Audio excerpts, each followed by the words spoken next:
Well, hello, everybody. How are you on this beautiful Friday afternoon? It is November 22nd. You could call it the eve of the 61st anniversary of the JFK assassination. That is what we are here to do today. It's been a controversy forever. When Trump takes office again, will he release the files? Will we finally know what happens? Where is Leonard Nimoy, Mr. Spock, when we need him, in search of the truth behind who took out JFK? Was it Lee Harvey Oswald, a single shooter way far away up in this library depository, book depository, whatever, with a rifle that compared to today's standards is probably just a piece of shit? I'm trying to get Billy worked up by jacking on the rifle that he used because I know Billy owns one and he's in the back. I can't wait to bring him in so he can throttle me verbally, that is. Or was it multiple shooters? Was there somebody up high? Was there somebody on the grassy knoll? By the way, the grassy knoll is what I have sometimes referred to as my pubic mound, the grassy knoll.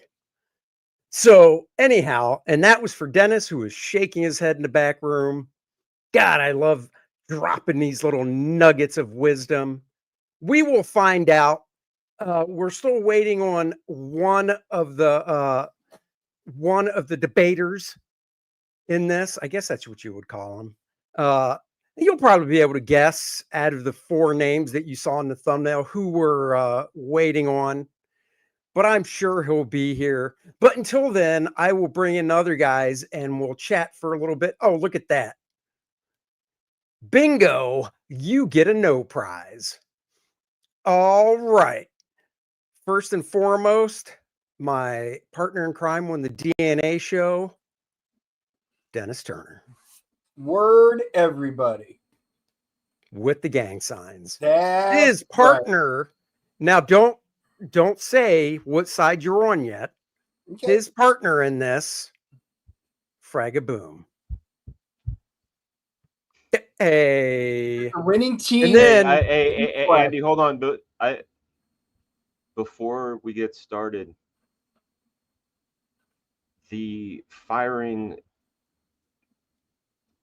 assassination of former President Kennedy happened on the 22nd of November, which is today, at 12:30 Central Time. Oh, look at that! We're doing it on the 61st anniversary. I swore it was tomorrow. No, it's wow, today. Look at that. No, it's November 22nd. It was 1963, 12:30 p.m. Central Time. What a happy Central Time. What a happy accident that is. Yeah, well, let me get Billy in here. I think when you see his name, you'll know what side he's on. Mr. Tucci. Hello. Look at you. On the Facebook. I'll read this super chat real fast. Tom Tuttle's Traveling Salvation Show. $5. Thank you. Howdy, boys. I'm hung up in court waiting for my hearing to start, or I'd be right there with you today. Spoiler alert. Oswald did it. Wow, I know. Good luck. Let us know what your sentence is, and hopefully you get how do you know? wait. How do you know he's not the lawyer? Oh, he's no yeah, lawyer. I don't know. Andy, why would you? I'm waiting for my hearing to start. I just said good luck to you. Yeah, good. Yeah, do you really think that Tom Tuttle is in court for work? Come on. Dennis and JFK imagined it all in a near-death experience. That tells me you watched our movie review this morning. Congrats. Oh, what a crap movie. What an awesome movie. See, Marcus says Tuttle's a lawyer. Oh, he's a lawyer. Well, good luck on your case, and may your client not get that many years in the clink. May your client not be Lee Harvey Oswald. How do you know? I mean, I don't even know what type of lawyer he is. Right. What if he's not on the defense and he's a prosecutor and you don't want to say good okay. luck? Well, let me cover that base. Yeah. If you're a prosecutor, may you put that some bitch away for good. Oh, man. Even if it's a jaywalker. Yes. That's them jaywalkers. Maybe he's the attorney for the Warren Commission. You think they don't know? I've been cussing because I'm eating my Doritos, yo. Not just Doritos, Cool Ranch. Cool Ranch Doritos. That's Fraga's favorite. They are. We have all we've all reached out to Ethan. So hopefully he'll join us. If not, Billy will be taking on 2 men, but he did that in college all the time in fabric school. So I'm sure it'll click right back to him on how to handle 2 guys at once. Well, how many men were in fabric school with you? 2 more? Not a lot. Okay, so Ethan posted in our JFK show. Are we doing this now at 3 o'clock? I just wrote back, yes. He goes, oh my God, LOL, are we doing this now? So hopefully he'll be popping on, unless he's not at home. Wow. Well, that tells me how much prep work he did for this. Poor Billy. Maybe he did so much prep work that he fell asleep. Well, Billy, I am going to show you how it was Lee Harvey Oswald. I am going to show you in real time as I will partake. Hey, Billy. Yes. I knew you would go there. I knew you'd go there. Thank you. Yeah, I know, but I'm just saying we're ready for that. Yeah, that's right. I mean, we'll give him. Dennis and I will do it. Dennis did. Andy, what about you? Were you able to do it? Do what? The recreation? Yeah. No, I just downloaded it like right before we came on. So, all right.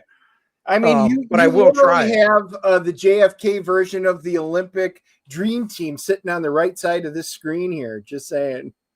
Exactly. Thank you. See, now here's my thing. I was telling Dennis earlier that for me, I was an Oswald guy for the longest time. And I'm still really, honestly, I am really still on the fence about the whole thing. I do hope Trump releases stuff when he gets into office again.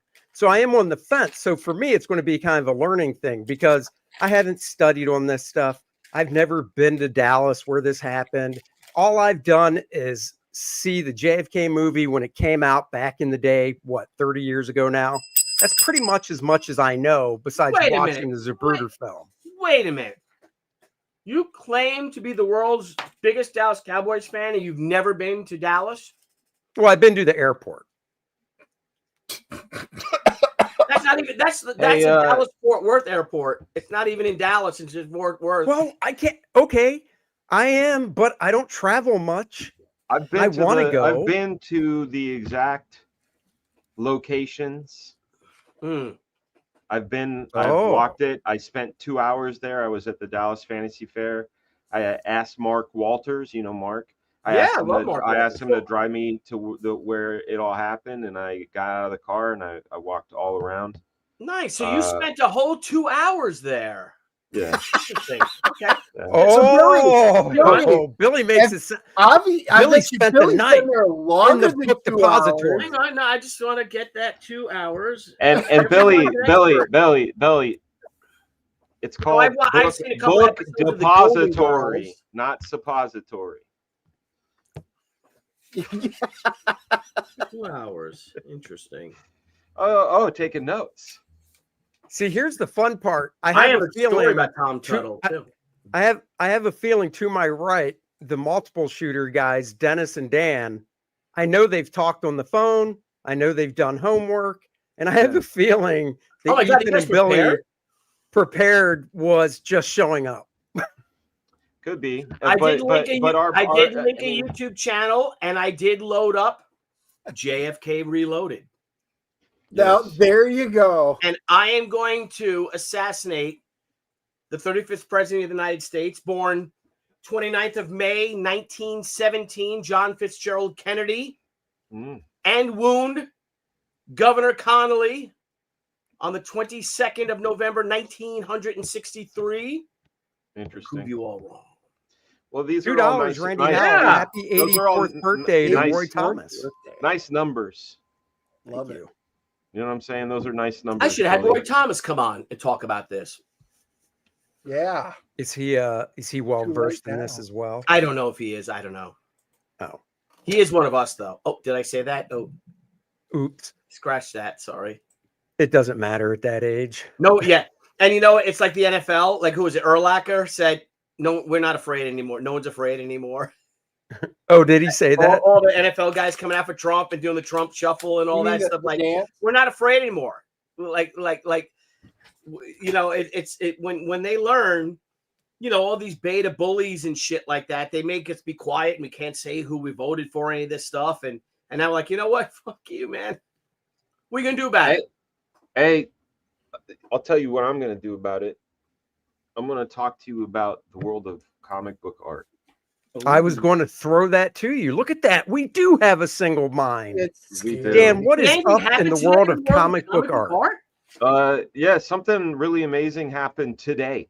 Our friend Rob Liefeld has become a member of the $1 Million Club. In that this piece from New Mutants, by the way, Billy's partner is in the house, Mr. Vane Sciver. Hey, what's up, guys? How you doing? What's happening? Very good, very good. It's a solemn occasion. Solemn occasion. Thank you. This out. They're making light of it, Ethan, and having here we go. Tomfoolery and ballyhoo. Look at the dollar signs on that bad boy. Jeez, $960,000. Nice. Yeah. Good.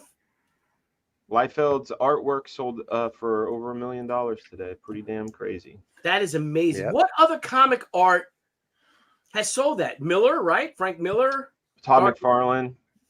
Todd's did? What did Todd? It's the Spider-Man punching the Hulk, 328. Cover of 328. I think that one sold for $1 million. I think. There you go. I could be wrong, but this is up there, man.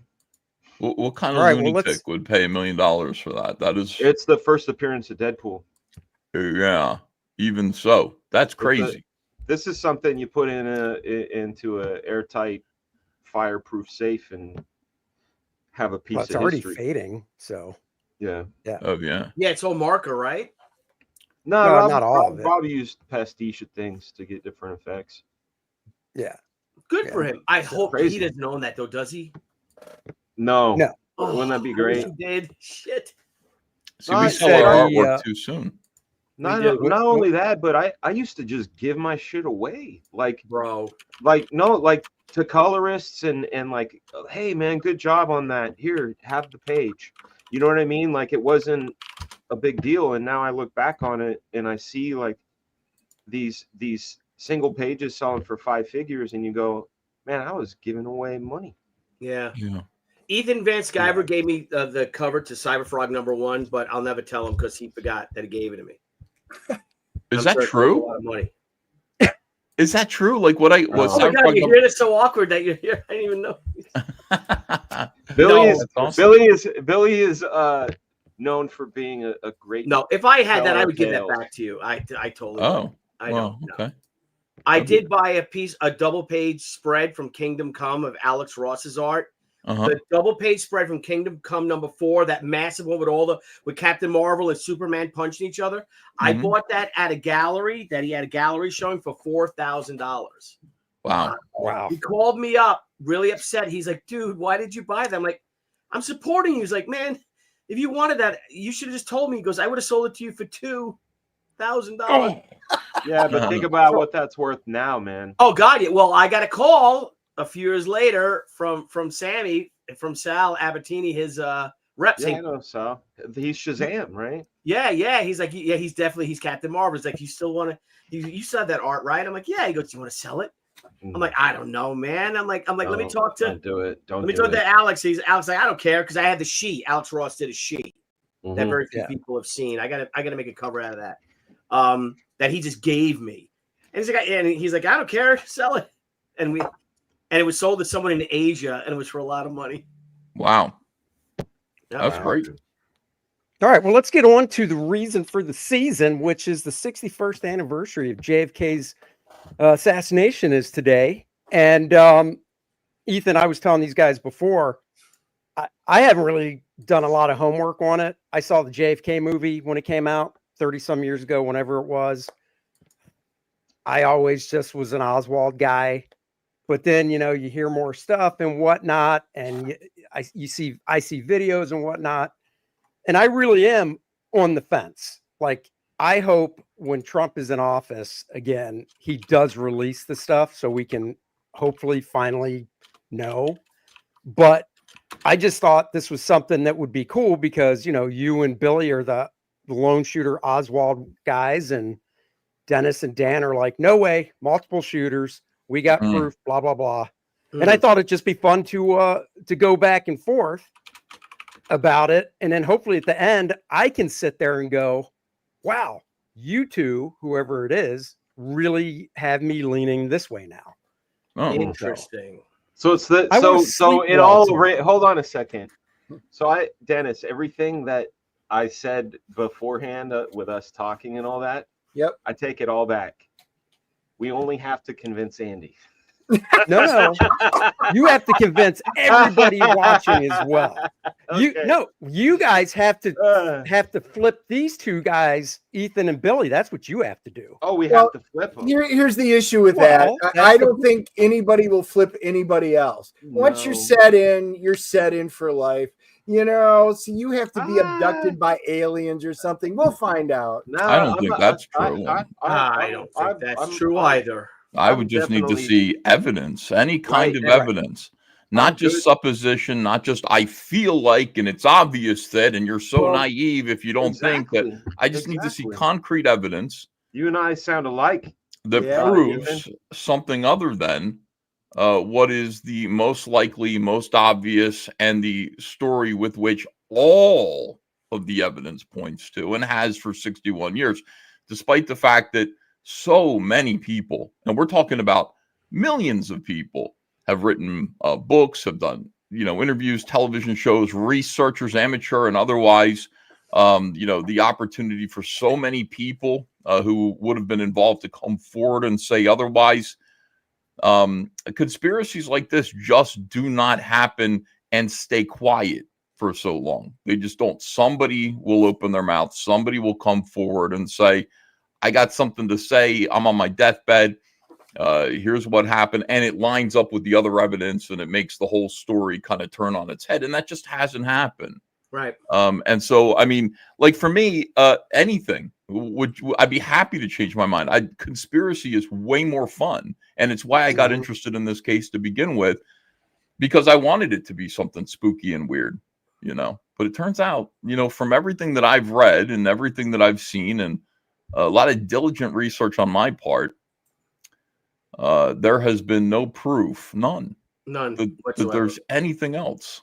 And I know it's disappointing and all this stuff, but let's go. Well, I'm ready to listen right now. Let's do this then.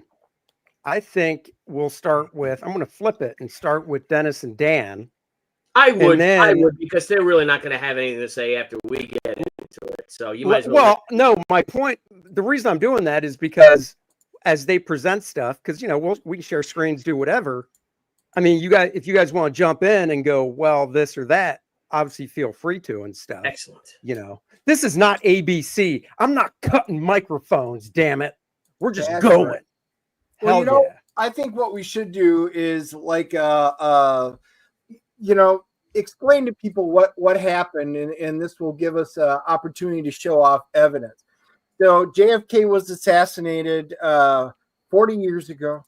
Well, this time, now. Yeah, way longer than that now. Wow, you bust my balls for mad. Well, I was just reading it, but that was Reagan. Chronology of the killing. So we will be getting into the Zapruder film. Dan's got some really good footage of it, but it does take you through where the president came in when he enters Delaney Plaza. He takes a left turn. And then you can see what the official narrative is, that Lee Harvey Oswald fires 3 shots. The first one ricochets off the tree. The second one, hits, and you can see at the number 2 spot. And then number 3, you can see where the third one hit. And we'll be able to compare all of these with the Zapruder film. And then we will talk about the magic bullet theory, how the first bullet supposedly entered Kennedy's back. Second bullet, first to hit him, but second bullet right, fired, first to hit. And then it enters through Connolly's right shoulder at the 490 meters per second, goes under the rib, and then it passes through Connolly's right wrist, fracturing the bones and lodges in the left thigh after losing 80% of its velocity. And he survived. And that's all in the second shot. Are you saying how many shots were fired according to you? Officially, 3 shots were fired.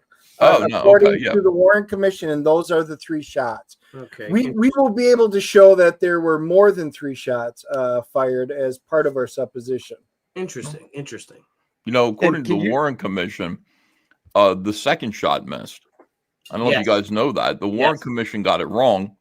They said the first shot was the one that hit Kennedy through the neck. They didn't know that there was a shot before the car turned the corner. They didn't know that. So they got it wrong. But yeah, the official story is 3 shots. People have come to understand that the first shot missed. Second shot hit JFK and Connolly, went right through. That's the magic bullet. And then the third shot is the headshot. Yeah. So the third shot, I was going to ask, the third shot is the one in the Zapruder film that's real nasty and stuff. That's the third shot. That's the third shot. But why even talk about it when we could look at it? But the point to notice is that according to the Warren Commission, the 3 shots were fired and they hit him from the back. So all 3 shots were from the rear. Right. Yeah. Okay. So here we are. I'm going to go big on this. This is Can you make that bigger? What do you mean make it bigger? That's as big as the window can get. Okay. Well, I don't know. Yeah. No, I mean this is the size of the thing. And that shows everything. That shows in between the real holes there. So it's the most possible amount of information. Yes. And it's been as stabilized as possible. So this is supposedly after the first shot, right? Because he's rounded the corner here. Yeah. So he's coming along. And you can see this little girl in red. Now, hold on a second. Yeah. All the way to the right-hand side of the screen, you'll see a girl in a white sweater and red. You'll see that she's just turned around and looked towards the book depository. That's because she's running after the car. Now, watch her stop and turn because she heard the shot. Okay. People suppose that's the first shot there. She's like, what the hell? But then why didn't she stop? Because she's still running after the car. Ethan's right. The first shot was fired in frames 160 to 166. That's when the first shot was fired. So he was already around the corner then. So that graphic, the graphic that they supplied from 21 years ago is inaccurate. And I noted that too because the bane of my existence on the Zapruder film is this road sign here, and it's the bane of everybody's existence. It is. It's not even freeway. Yeah. It's not. It doesn't even. It doesn't even show up in the timeline drawing. So Kennedy's still waving. Maybe the little girl stops with the second shot. Maybe she stops with the second shot because there she is now. She's ground to a halt, and I think you see her turn away. Right. That's interesting. So boom, right, and then so right around here is where Kennedy gets shot. Okay, because by frame 225, he's holding his throat. But this is also supposed to be the shot that Governor Connolly was hit with. Forget about Kennedy's behavior right now and just focus on Connolly. Does this seem like a man who's been shot through the back, wrist, and leg? 100%. Why would he turn we're talking to the about president? JFK? No, I'm talking about Connolly. Governor Connolly. Oh, Connolly. Okay. He seems rather calm for being basically hit with 1 bullet 3 times. He does not. Look at, he turns around. What's going on, President? He's also paralyzed at this point. Dude, think about that. He can't bam in the shoulder, bam in the shoulder, bam in the wrist, in your thigh. Dude, you'd be like, fuck! This guy isn't so doing wait, that. this one bullet, because like I said, you guys know so much more about this stuff than I do. Okay, this Andy, one yes, bullet this that bullet hit him. This one bullet that hits Kennedy here, and this is what it all happens behind the sign, which really fucking sucks. Fire not shot here. No movement from Kennedy, right? Bam. Oh, my throat. Yeah, so look you're at saying that you're saying John Connolly was not shot at this moment? I don't see how he was hit with that bullet. When was he wounded? He would have been hit with that same shot. Wait, but you're saying he wasn't, because you're saying he doesn't look like he was shot. He doesn't look like he's been hit by anything. He has not been hit, you're saying. So I don't think the magic bullet, supposedly. Right? And then here, right around 3:12, 3:13, see Conley falls back right there. Yeah, his wife pulls him down. Boom. There you go. That's juicy right there. Now right look there. at where it hit. Okay, in the front. That's not where it hits. That's the exit. No, yeah, but if that's the exit wound, his head wouldn't fly back. Sure it would. No, it wouldn't. No. From getting hit like that? Dude, hit you in the back I'm of sorry. your head? When I've seen watermelons, apples, all these things with slow-mo shot, the force of the blast pushes the way of the blast. It doesn't send you back and forth. Sure would. It would snap your head back. Because so Dan, this is my thought on what you said about the apples and watermelons. I don't think that's a good comparison because they're not attached to a neck, to a body. So like Billy's saying, if somebody comes up to you and just whacks you on the back of your head real quick, you might do this. Okay, but he's showing you evidence right now. Dr. Robert McClellan, the Parkland surgeon that was on duty that day, he was in the trauma room. He was asked to assist with the tracheotomy because he had been shot. First shot went through his neck, which is why you saw him doing this. He assisted with the tracheotomy. He came behind the president, behind his head, and he announced to the other doctors present that there was a wound of exit at the back of his head. McClellan was 18 inches away from the president's head for a good 7 to 8 minutes while he worked on the procedure. But he announced to all the other doctors and nurses there that there was a wound of exit at the back of his head. Right. He was wrong. That's good. Keep going. No, keep talking, Dennis. Yeah. Go ahead. I'm sorry. Hold on. I gotta find the other piece. So for further evidence, there were two motorcycle officers. We might be able to go back and see that. They were riding from the left rear behind the presidential vehicle. Both motorcycle officers were splattered with brain tissue. One officer, Bobby Hargis, was struck so hard that he thought he had been hit with a bullet that day. Pieces of the president's skull were found in the left rear. This nullifies the concept that Kennedy's head was moving towards the shooter. So, shot from the front. I have another video. Where's the entrance room? He gets hit in the two motorcycles. Gets put up 313 again. Pull up frame 313 again. I will, but just give me a second. This is about a Secret Service agent. Yes. Yeah, this is weird. Yeah, this is very weird. Plus, the door is not closed. And then he's like, "What do you mean stand down?" Yeah. Okay, I guess. What the fuck? Yeah, I've seen that. Yeah, what's this all about? Hey, don't protect the president? Mm-hmm. Yeah, it's definitely weird. Very weird. We're not talking about conspiracies.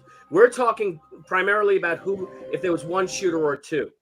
Well, I mean, we can talk about all of it, but I mean, we'll talk about all of it. Let's put this one to bed first, and then move on. Okay, you want me to bring that bring 313 up again, Dan? You got it.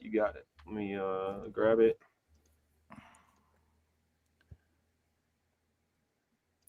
Move this window real quick. Oh, that poor woman. I know. Oh, dude, was he not? While you're doing that, was he not dead when he got to the hospital? Oh, he was dead. He was almost dead. Yeah. So they tried it because when I hear about like the tracheotomy and stuff, I'm like, the dude got most of his head blown off. What? Yeah, right there. I mean, just okay. So as you know, the Secret Service you know, despite what you want to think about physics, I mean, you know, you see a lot of movies, you see people get shot and get blown away like this.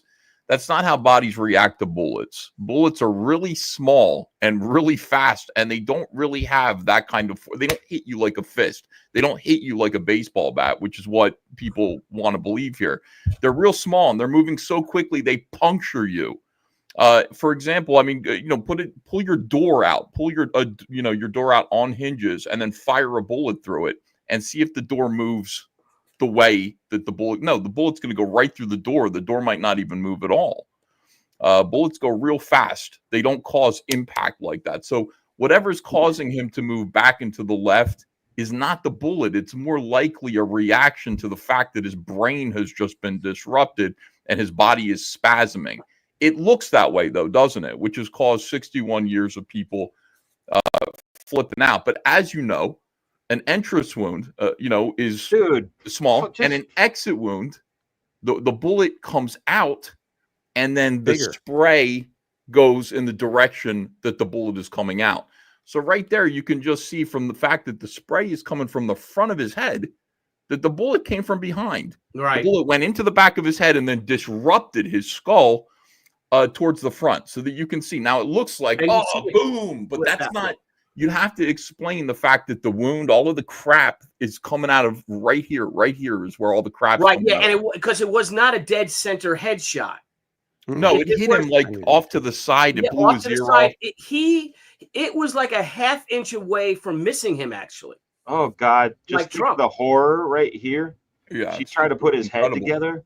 But you can see, like, that's not what, you know, if he were hit from the front or the side, if he were hit from the grassy knoll, well, you'd say goodbye to Mrs. Kennedy, because the bullet would have passed through her too. Because, I mean, she is right in the path of a bullet right there. It would have hit her in the shoulder, would have hit her would have hit her somewhere. Yeah. And it didn't. She didn't get hit. She wasn't in front of him. She was the bullet would have gone into the car. The bullet would have been somewhere. There is no other evidence of another bullet. There just isn't. Or the debris would have been, you know, the debris went all over the back of the car as the car was moving. It was in the air, and then, so it hit the people behind them. Right. But you can see from that, there's no argument. You can see right there which way the bullet was going, just from the fact that the debris is going out the front of his head. It was coming from behind, clearly. Right. And now, but I mean, his body going backwards has been very confusing. It really looks like physics work that way. That you get hit with a bullet and you go like a Jean-Claude Van Damme kind of thing. But that's just not how bullets work. Right. You ever see somebody get shot? In actuality, it's like their strings get cut. They're a marionette and they just fall. You know, you don't react like, you know, to the force and impact of a bullet. Your body closes down, which is what happened at Kennedy there. Yeah. Vicious shot to the frontal lobe of his brain. I mean, just destroyed his brain. Right. So it's interesting to see, like, you get to see what it actually looks like, what happens when somebody gets shot in the head, and their body behaves in a weird way. But it's not like getting hit with a fist, you know. So they recovered this pristine bullet, and that's what the Warren Commission had done all their tests at. Yeah. So one of the things that'll put a wrinkle into your theory was in 2023, Secret Service agent Mr. Landis, who was 28 at the time, he was the one that was detailed to Jackie Kennedy on that day that was there. He witnessed the president's death at close range. He says in his new memoir, he had spotted a bullet lodged in Kennedy's car behind where the president had been sitting. He took the bullet from the car after Kennedy was shot and then left it for the former president's on the former president's stretcher at the hospital. He picked it up and pocketed him in the skull. No, that's pieces, fragments of that one everywhere, including into the windshield from the front of the car, from inside the car. That bullet fragmented into pieces. There are pieces of it that were still in his head.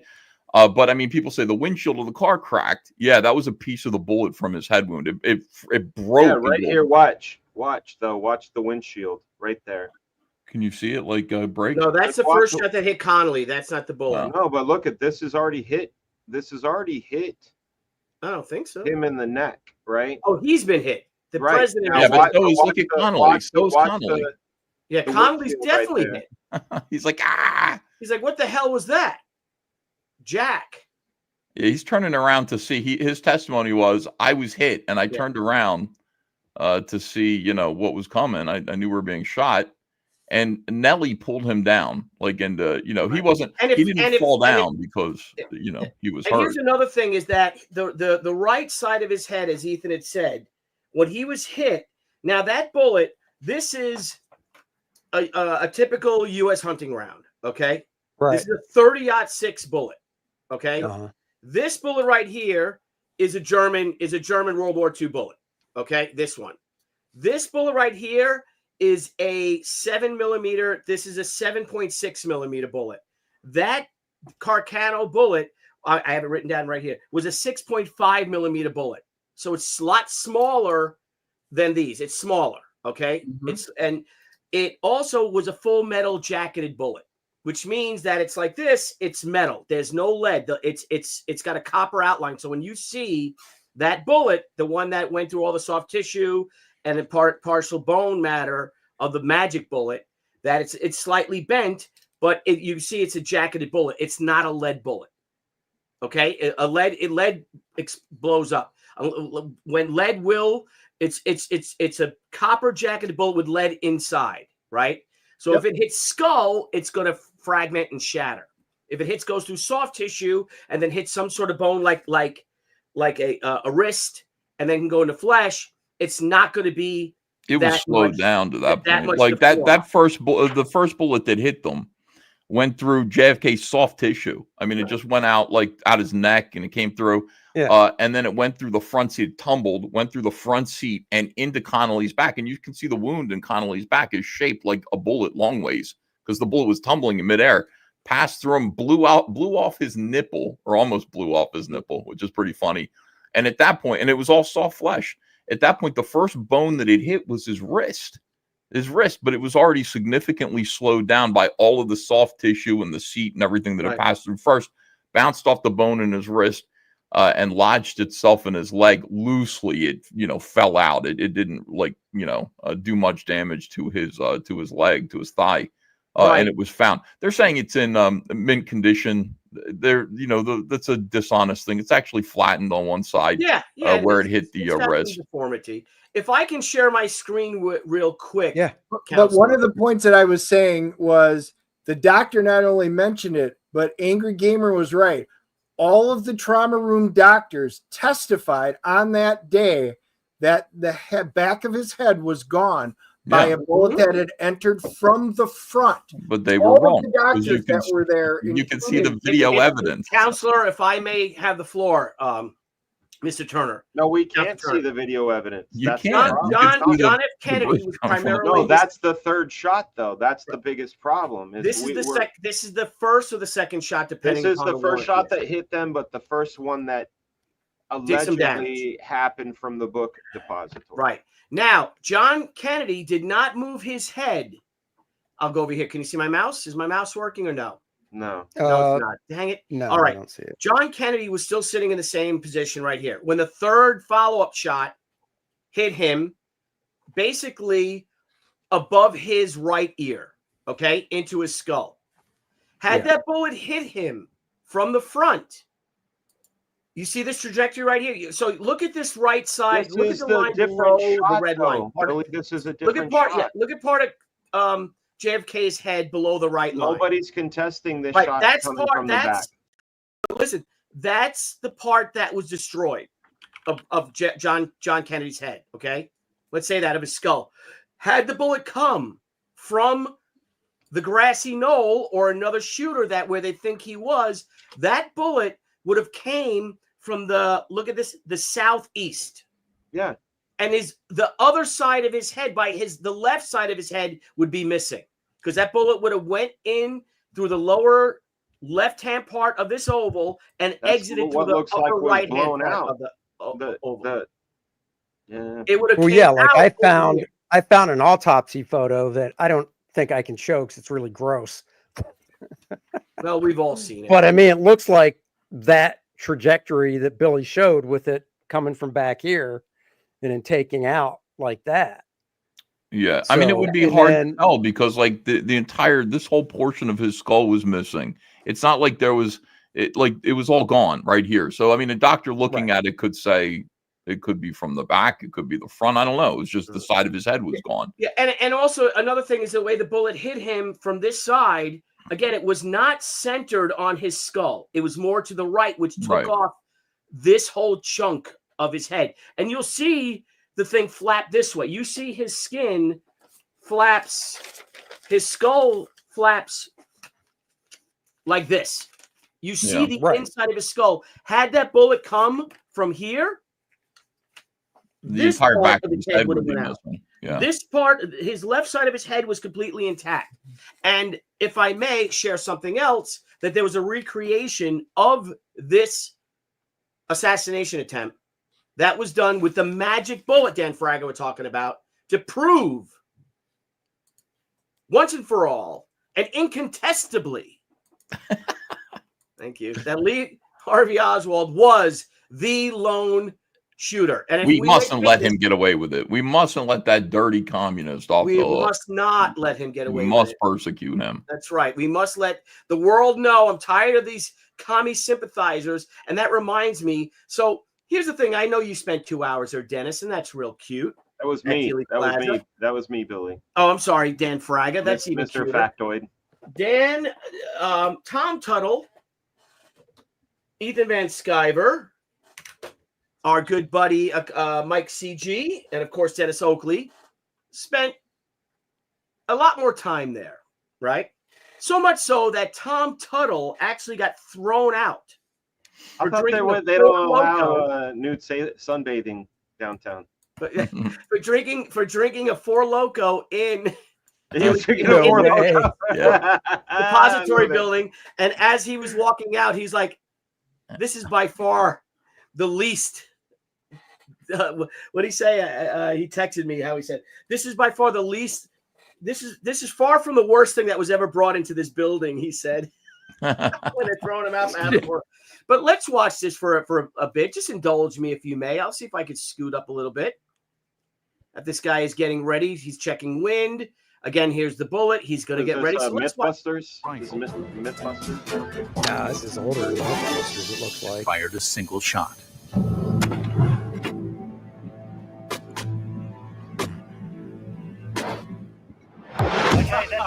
That's a single bolt action gun, though. I'm happy with that side picture. Isn't it a single? Where's the projectile? Yeah, bolt action. You can fire up. Projectile then? Quick. It's definitely exited. The bullet passed through both torsos and the wrist block, but there is no sign of it in the gelatin thigh. Where has it gone? You can review the video if you like. At 3,000 frames per second, our high-speed camera can capture the path of the bullet. It struck Kennedy in the neck, streaking through to Conley, then clearly exited and moved through the wrist block. Leaving the wrist, it only had enough energy to bounce on the thigh block and tumble off into the brush. Amazingly, Alex has replicated the magic bullet shot. It went directly behind to the right. The team begins to search for our magic bullet, while Alex and Wes compare the wounds to the historical record. Were we roughly on the right spot there? Absolutely. The actual shot was just a little bit further to the right, underneath his armpit, a keyhole, perfect keyhole, through his back. But still, it managed roughly to go in the correct area of Connolly, come out about right nipple height, went through the equivalent of the forearm, gone down with... Oh, very good. In mint condition. All right, well, there it is. And it is somewhat deformed. It's not what I call pristine in the least. Why is our bullet more deformed than the magic bullet? And why was our bullet unable to penetrate Connolly's thigh? To answer these questions, Wesley Fisk takes the anatomical torso of Governor Connolly to the radiology department of the Royal Adelaide Hospital. Radiologist Sarah Brookman has agreed to perform a CAT scan on the torso. Go through the body a little bit and have a look. Okay. This beard track, there's some air there. Now that looks very interesting. So we've got rib fragments there, haven't we? Yeah. Sarah converts this CAT scan into a three-dimensional image. Now the rib fracture can be seen distinctly.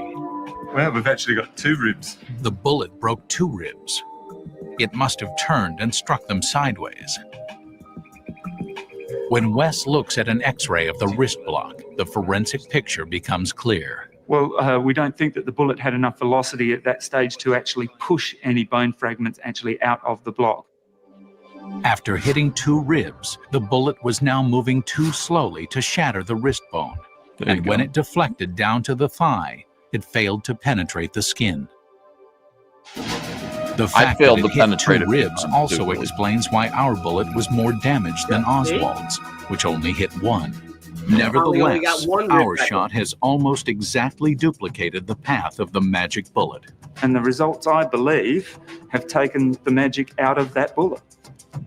We demonstrated 6 wounds with that one shot, even though we had one projectile that slammed into 2 ribs. I'm absolutely certain that if we hadn't lost that velocity, that the bullet would have continued on its path and embedded in the thigh block. Interesting. Yeah.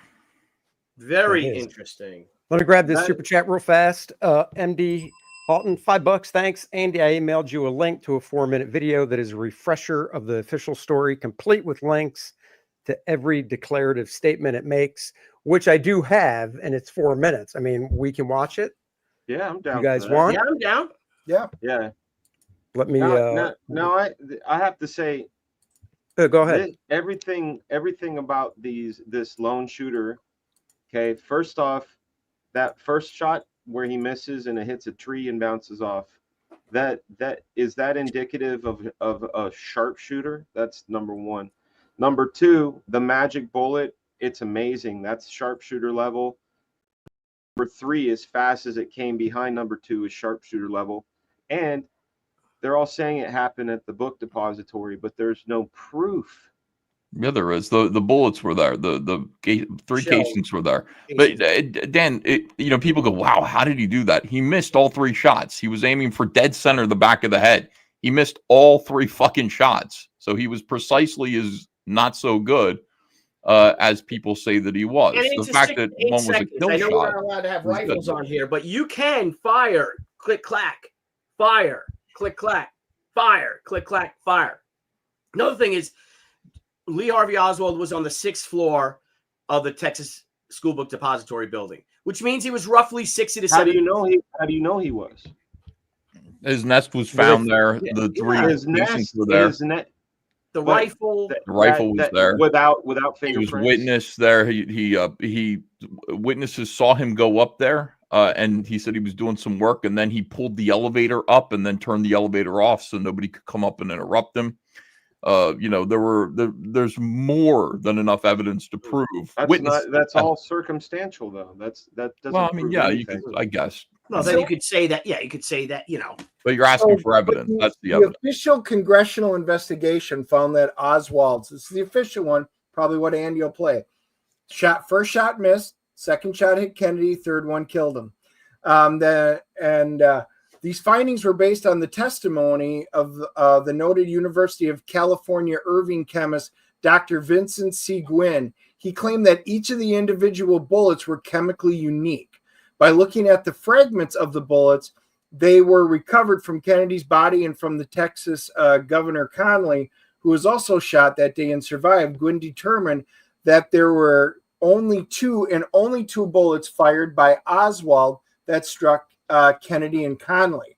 Now, they set up a test since then where they now analyzed 30 bullets and found that all but one matched at least one of the other bullets in the batch. The one that didn't match any of the others we tested did actually match the fragments from the Kennedy's head. This meant that Gwynn was incorrect. Individual bullets did not have uniquely identifiable chemical components. In fact, the number of bullets involved could be as few as 2, as Gwynn claimed, or as many as 5. Given the congressional conclusion that there had been 4 shots, it remains possible that Oswald was not only the shooter who hit the president, and Oswald might not have even fired the fatal shot. Well, I don't understand. Like, I mean, if you really think about it, somebody fired the shots, right? So we know of 3 shots. We can account for 3 bullets. Okay. Those 3 bullet casings are on the 6th floor with Oswald's rifle. His palm print was on the rifle. Oswald was seen. Yes, it was.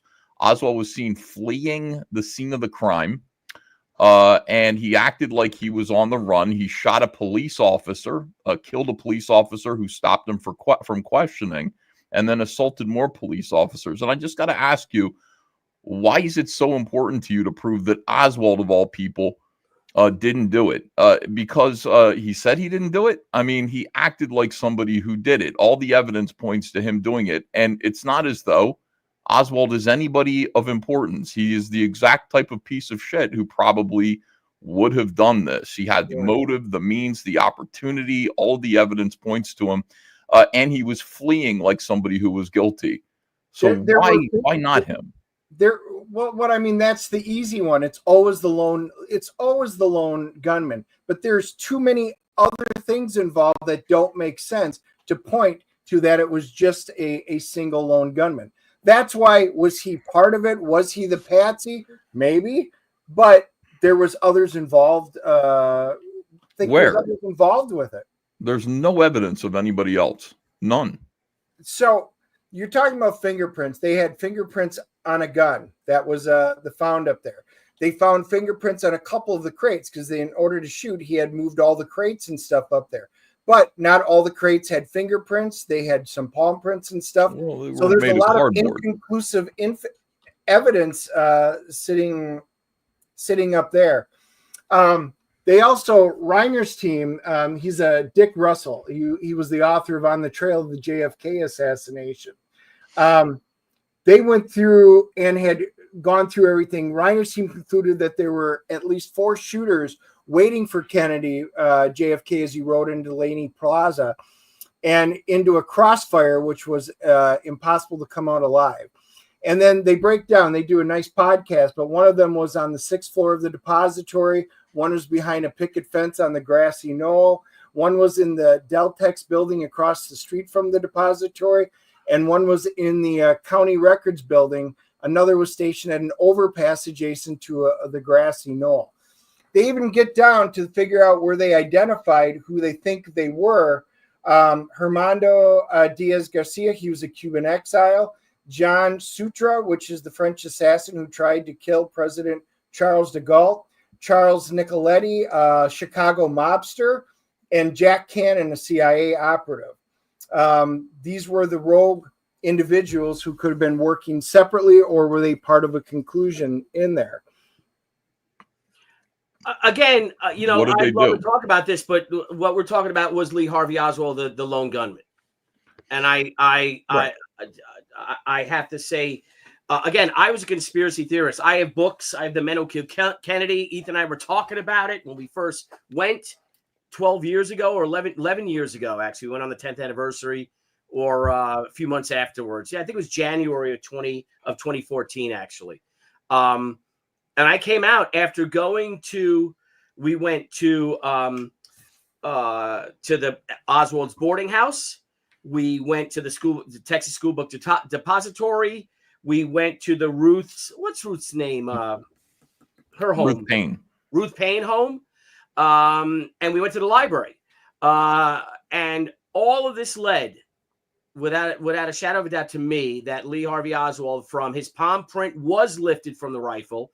But nowhere else. So he just holds things like this. Well, shoot a rifle, you're gonna have your palm. And they say that his fingerprint was on the trigger, but it was so long after they actually tested that it was too inconclusive or faded. But they said that it was his. But who knows how many of these other guys are actually? But the rifle belonged to him. I mean, they traced the rifle back via the mail order coupon that he purchased it with. They can account for the money he spent. Where it came from, the rifle was clearly his. So but there was no gunpowder residue on his cheek. And if you're going to hold it, and Billy knows this from firing, if you're going to shoot, there will be traces of gunpowder residue on your cheek. Yeah, but not really with a bolt action rifle, though. The bullet is not a semi-automatic rifle that when you shoot a semi-automatic rifle, you shoot an AR-15, you shoot an M14, you shoot an M16, an M1A1, a semi-automatic shotgun, it ejects the shell. So pow! When you shoot a bolt-action rifle, for the most part, that is all that's contained in the barrel. There's no spray. And then you have to eject the shell afterwards. But you have to do that manually, which gives you seconds with it. So that gas is all released. When you shoot a semi-automatic rifle, why people have residue on them is from the gas ejecting the shells. So like you guys are getting pushed into a weird corner here where, and this is the thing, like people get upset about this as they get pushed into this corner where it's like the rifle can be traced to Oswald. It belonged to him. It was found on the 6th floor depository, hidden in between boxes, on the way, on the path that Oswald would have taken to take the stairs, because the elevator, Oswald closed the elevator down. He was seen by witnesses on the 6th floor with nobody else because they had gone to lunch and they left him there alone. Okay, so he was seen by witnesses on the 6th floor. There were shell casings on the floor that came from the rifle that belonged to Lee Harvey Oswald. His palm print was on the rifle. His fingerprints were on some of the boxes that were, it doesn't matter. He would have been in a position to move those boxes anyway. That was his job. But there was a sniper's perch in that window. A black kid saw Lee Harvey Oswald from the ground with a rifle in the window. So you guys are in a position now where you have to explain why an Oswald lookalike happened to use Lee Harvey Oswald's gun. Where's this? Show me this. The black guy, the witness of Lee Harvey Oswald. Okay, how do you think they knew? A black guy reported to a police officer, said there's a 30-year-old man wearing a white shirt, he's got light brown hair, and he was firing a rifle from that window. And that's basically how they had the composite description of Lee Harvey Oswald, which is why the police officer pulled him over on the street, because they're saying we're looking for a guy that matches this description. He's wearing these clothes. And that's why Oswald was pulled over in the first place. Right. So I can pull up that guy if you want to. Hold on a second. Yeah, please do. And in the interim, being that Lee Harvey Oswald's 70 feet in the air, there's a lot of crowd noise. People are cheering for the president, waving to him. You have the sounds of the motorcycles going, the cars, the vehicles. People still heard the shots. Had there been someone where they think the most. And we went to the grassy knoll, Van Sciver and I, that if you fire a rifle from there, from the grassy knoll on the ground, have any of you been around a rifle being fired without hearing protection? Yes. It's like lightning, like thunder. It is you think thunder is loud? It can't even compare to the sound of a rifle shot. It would have freaked out, terrified everyone, and they would immediately turn to the grassy knoll or fell to the ground if they heard that sound. Same thing. What do you what do you think about? So Jim says, look at the rifle they found in the picture of Oswald with the rifle. One has a side-mounted sling. One has a bottom-mounted sling. But is that not? I mean, I don't even know about that. I should get my rifle. It's such a small thing. It's like I don't know, and it's probably not true. But Howard Brennan there is the guy who, again, told the police officers. Now, he explained what Oswald looked like. Now, he was brought to a lineup, and famously, he refused to positively identify Lee Harvey Oswald as the guy, because he said, well, the guy I saw in the window didn't look as disheveled as this guy does after he'd gotten his ass kicked by the cops. But probably, Howard Brennan, who was black in Texas in 1963, was afraid of identifying the guy who just shot JFK positively. There might be some nasty consequences, but he's the reason. He's the guy that an ABB was sworn out on the guy, a description of Oswald that came from Howard Brennan there, who pointed to the 6th floor window and described pretty much Lee Harvey Oswald. So. Okay, but if you want to talk, you're talking testimonies of that. In 1981, Gene Hill and Mary Mormon indicated, because they were there, that there were shots fired from the grassy knoll area. And that's what they thought. In a different book, Gene Hill famously described hearing the shots from multiple directions and was able to point out the depository, and then over there. And yeah, but I think if you shot a rifle down there on the ground.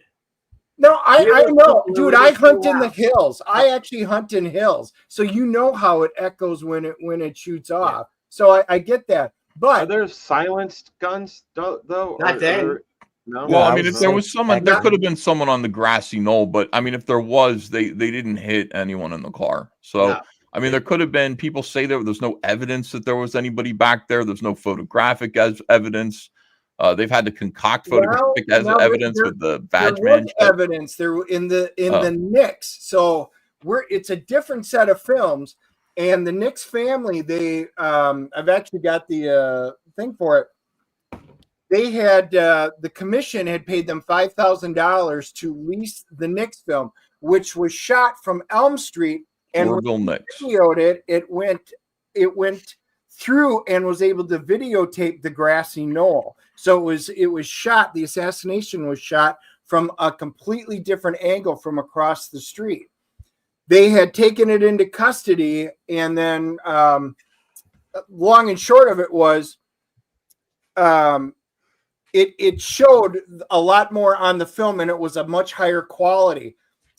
The rights to that they did went passed down to the children, and they never did get it back. The film has never turned up again. It basically got wiped clean, destroyed. So all that remains of it, which is what you actually saw in the JFK movie, was the imperfect copies from it. But it actually did show stuff in the grassy knoll. And the police department, they had an open mic, and it was actually recorded from one of the police officers on the motorcycle. They recorded the assassination. In 1978, yes. The House Select Committee commissioned that study, and they analyzed the recording made by the police officer radio during the assassination. Right. There were only 3 shots. 4 shots fired, according to that. Yep. I thought it was only 3 shots fired. Yeah. Right. But the audio evidence shows that there was 4 shots, and now that started. I thought the audio evidence only showed it was 3. It was debunked. The audio evidence proved that as it turned out, that was convincing enough to make the House Select Committee on Assassination say, yeah, maybe there were 4 shots. Holy shit, that would mean a conspiracy. So they ruled that it was a conspiracy. But that audio evidence was later debunked by the fact that police officer's motorcycle was not where they thought it would be in order to record those 4 shots. And not only that, the recordings happen because you can hear talking between the police officers at the same time that the shots are supposedly happening. And what the police officers are saying is, get down to the hospital right now. The president's been shot. Boom, boom, boom, boom. Wait a second. How are they know that already? So the timing was really wrong. That tape has been thoroughly debunked at this point. Well, they could be backfires for those Harleys too. When you hear it, it's it doesn't sound anything like gunfire. The tape is really shit. If I can go back and say that, so if you see, this is primarily the same type of rifle that Lee Harvey Oswald had. That he used. This is a Carcano 6.5. God bless you. You bought one? Yeah, I have. You're the man, dude. Fuck yeah, dude. Oh, that's sweet. So if you look, you'll see there is a side sling. Right? Sling. There's a thing. So, but you're saying that there's photos of him with it, with the rifle with the sling on the side and what on the bottom? Yeah, that's what he said. Yeah. Well, can I go big? Can you make me big for a second? No, I can make you big. People could see that. You are big, Billy. So if he has that sling on the side, well, guess what? All Carcanos have 2 slings. Oh, snap. So because this rifle was a cavalry rifle. So they have slings for, like, say, the infantry here. Sure. Or sling mounts here for the cavalrymen to hold it on their backs when they're riding their horses. Yeah. That's a fake gun, by the way, for YouTube. That is a That's fake right. gun. That is a replica gun. It's a replica model. It's a replica model. It's not real. No, it's not real. No, it's an airsoft. Not at all. No. Let's see this. I want to see the 4-minute movie. Yeah, let's check that out. Thing here. Should be. Let me make sure the sound's on. Oh, I like this music. Yeah, me too. We should be smoking like cigars. Yes, exactly. I think I'll have a Miller Lite. Lee Harvey Oswald was your typical America-hating communist from Louisiana, and like every risky-living pinko from the South, he grew up watching American spy dramas, volunteered for a civilian air patrol run by a CIA contract agent, and joined the U.S. Marines. Nicknamed Oswaldsky for his tendency to speak Russian and spout pro-Soviet propaganda, he was given special training and assigned to one of the most sensitive facilities in the world, running the radar for the U-2 spying on the Ruskies and the Chi-Coms. After contracting gonorrhea in the line of duty, Oswald was tested for Russian proficiency before being honorably discharged to take care of his mother, who wasn't ill, and flew to Europe using money he didn't have on planes that didn't exist to arrive at Helsinki, where he stayed at the most luxurious hotel in town before waltzing into the Soviet Union at the height of the Cold War. While there, he kept a detailed log of Soviet facilities, made notes about microdots, and carried a CIA standard-issue Minox camera before getting bored and returning to the United States on a military jet using money loaned to him from the U.S. Embassy. After waltzing back into the United States after supposedly defecting to the enemy at the height of the Cold War, he settled back in New Orleans, where he appeared in radio and TV interviews, got into fistfights on the street, and handed out leaflets from a pro-Castro Cuban group sharing office space with an ex-FBI agent involved in government-sponsored anti-Castro Cuban groups. Moving to Texas and befriending a millionaire Russian oil man who helped to get him a job at the Texas Schoolbook Depository, Oswald made sure to let his murderous intent be known by attempting to assassinate a right-wing general in the area, thus potentially jeopardizing any plot to kill the president, and sent vanity photos of himself posing with his rifle to his close friends. On the morning of November 22, 1963, Lee Harvey Oswald went to work in the Schoolbook Depository where the president just happened to be driving by. After somehow getting the Secret Service to stand down before entering Dealey Plaza, Oswald set up a makeshift sniper's nest and got off 3 shots in 6 seconds, leaving 4 bullets without leaving any nitrate on his cheek, a feat that has never been duplicated, including 1 bullet that managed to cause 7 entry-exit wounds, a feat that has never been duplicated, penetrating 15 inches of tissue, 4 inches of rib, and a radius bone, to come out in almost perfect condition on a stretcher in the hospital while no one was looking, a feat that has never been duplicated. He then ran downstairs and got himself a Coke from the vending machine within seconds of the assassination before heading home, grabbing his things, walking down the street, shooting a police officer, ducking into a movie theater, and waiting to be arrested. After jumping up and pulling his gun on the police officers who swarmed the theater, he was led out the front door, or the back, and taken into police custody. While there, he is not charged with the murder of the president. Did you kill the president? No, I've not been charged with that. In fact, nobody has said that to me yet. And like any self-respecting America-hating communist grandstander who had just killed the president of the United States in a pinko rage, denied he had anything to do with it. I'm just a patsy. Before being transferred to county jail, he was shot on live TV by a 2-bit Union Mafia stooge, supposedly torn by grief at the death of the president, whose brother he personally hated, later claiming that it was part of a conspiracy the world will never know. The world will never know the true facts. Luckily, the crusading journalist of the unbiased media told the public the straight truth about what happened. His head could be seen to move violently forward.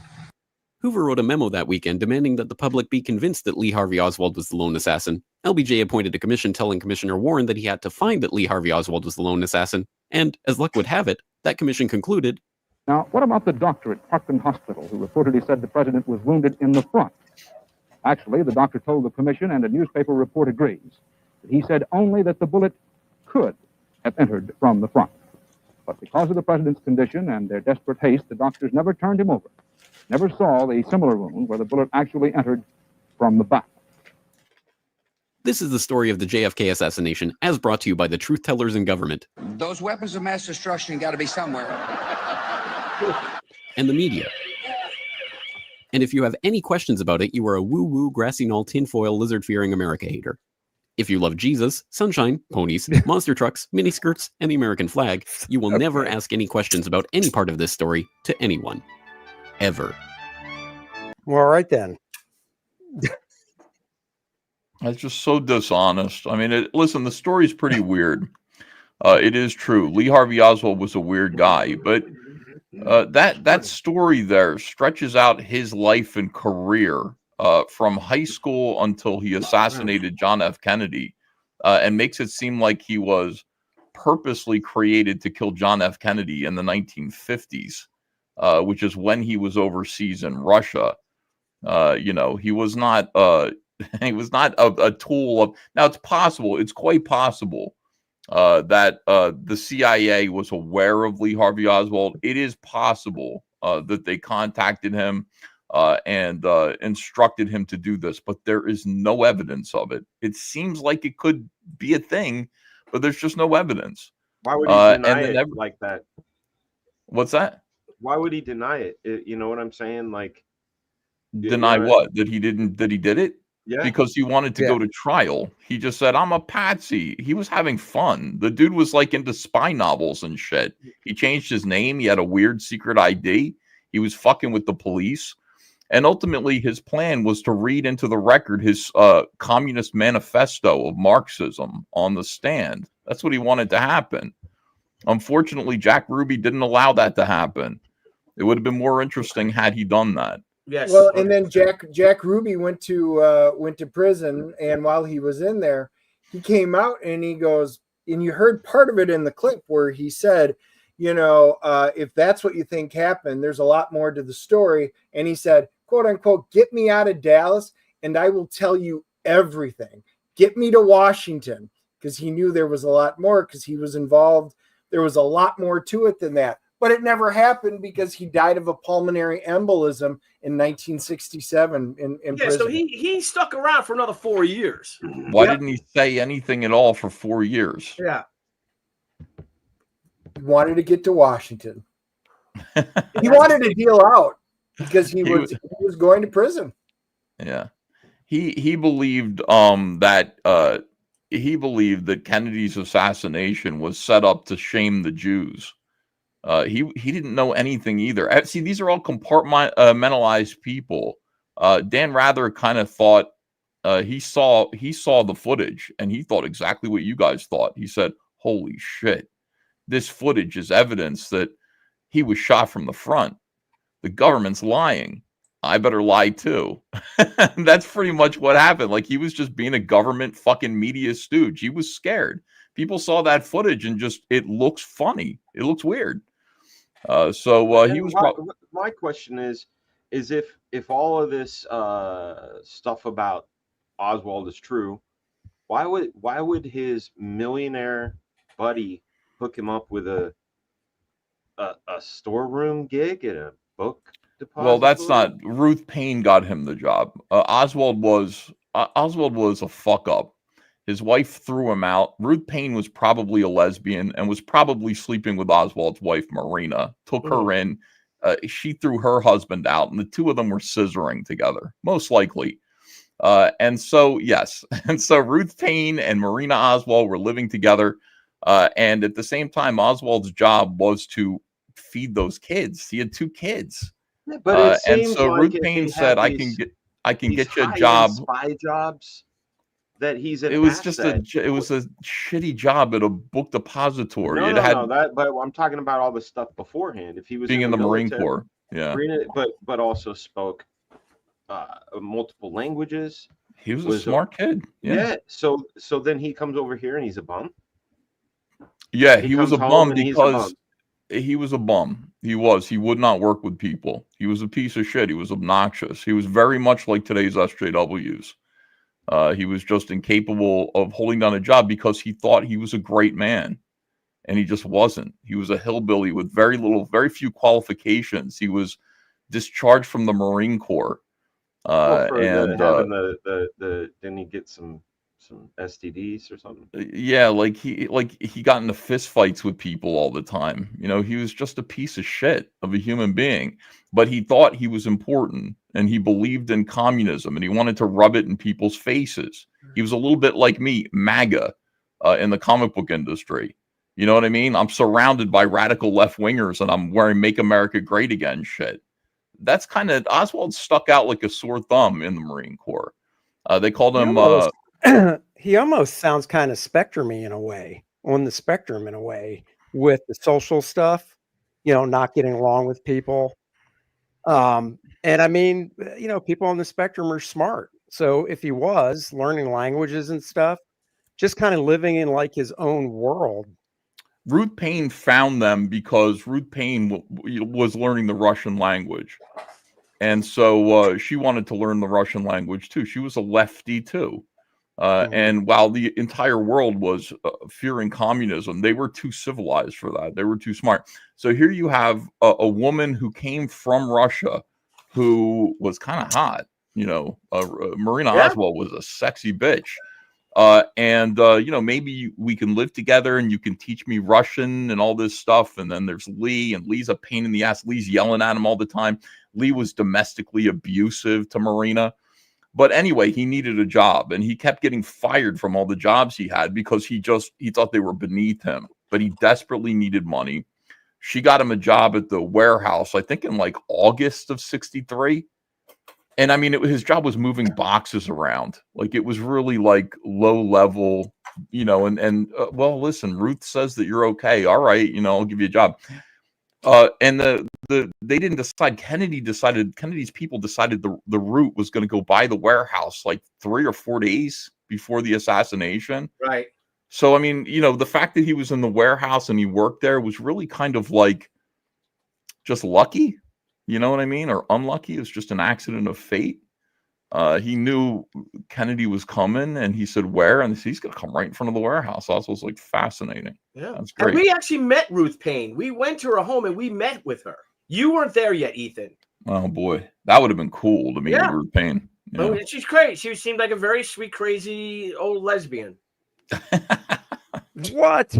Get out of here. Yeah, pretty much. And I believe she's still alive, actually. I think she's still alive. Yeah, she is still alive.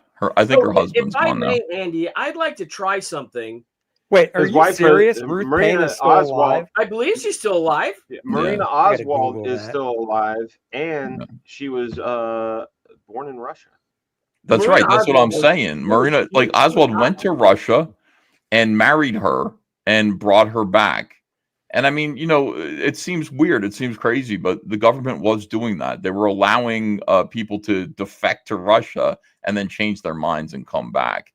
They did that for 5 other individuals the same year they did that for Oswald. Maybe those guys were all assassins too. I don't know.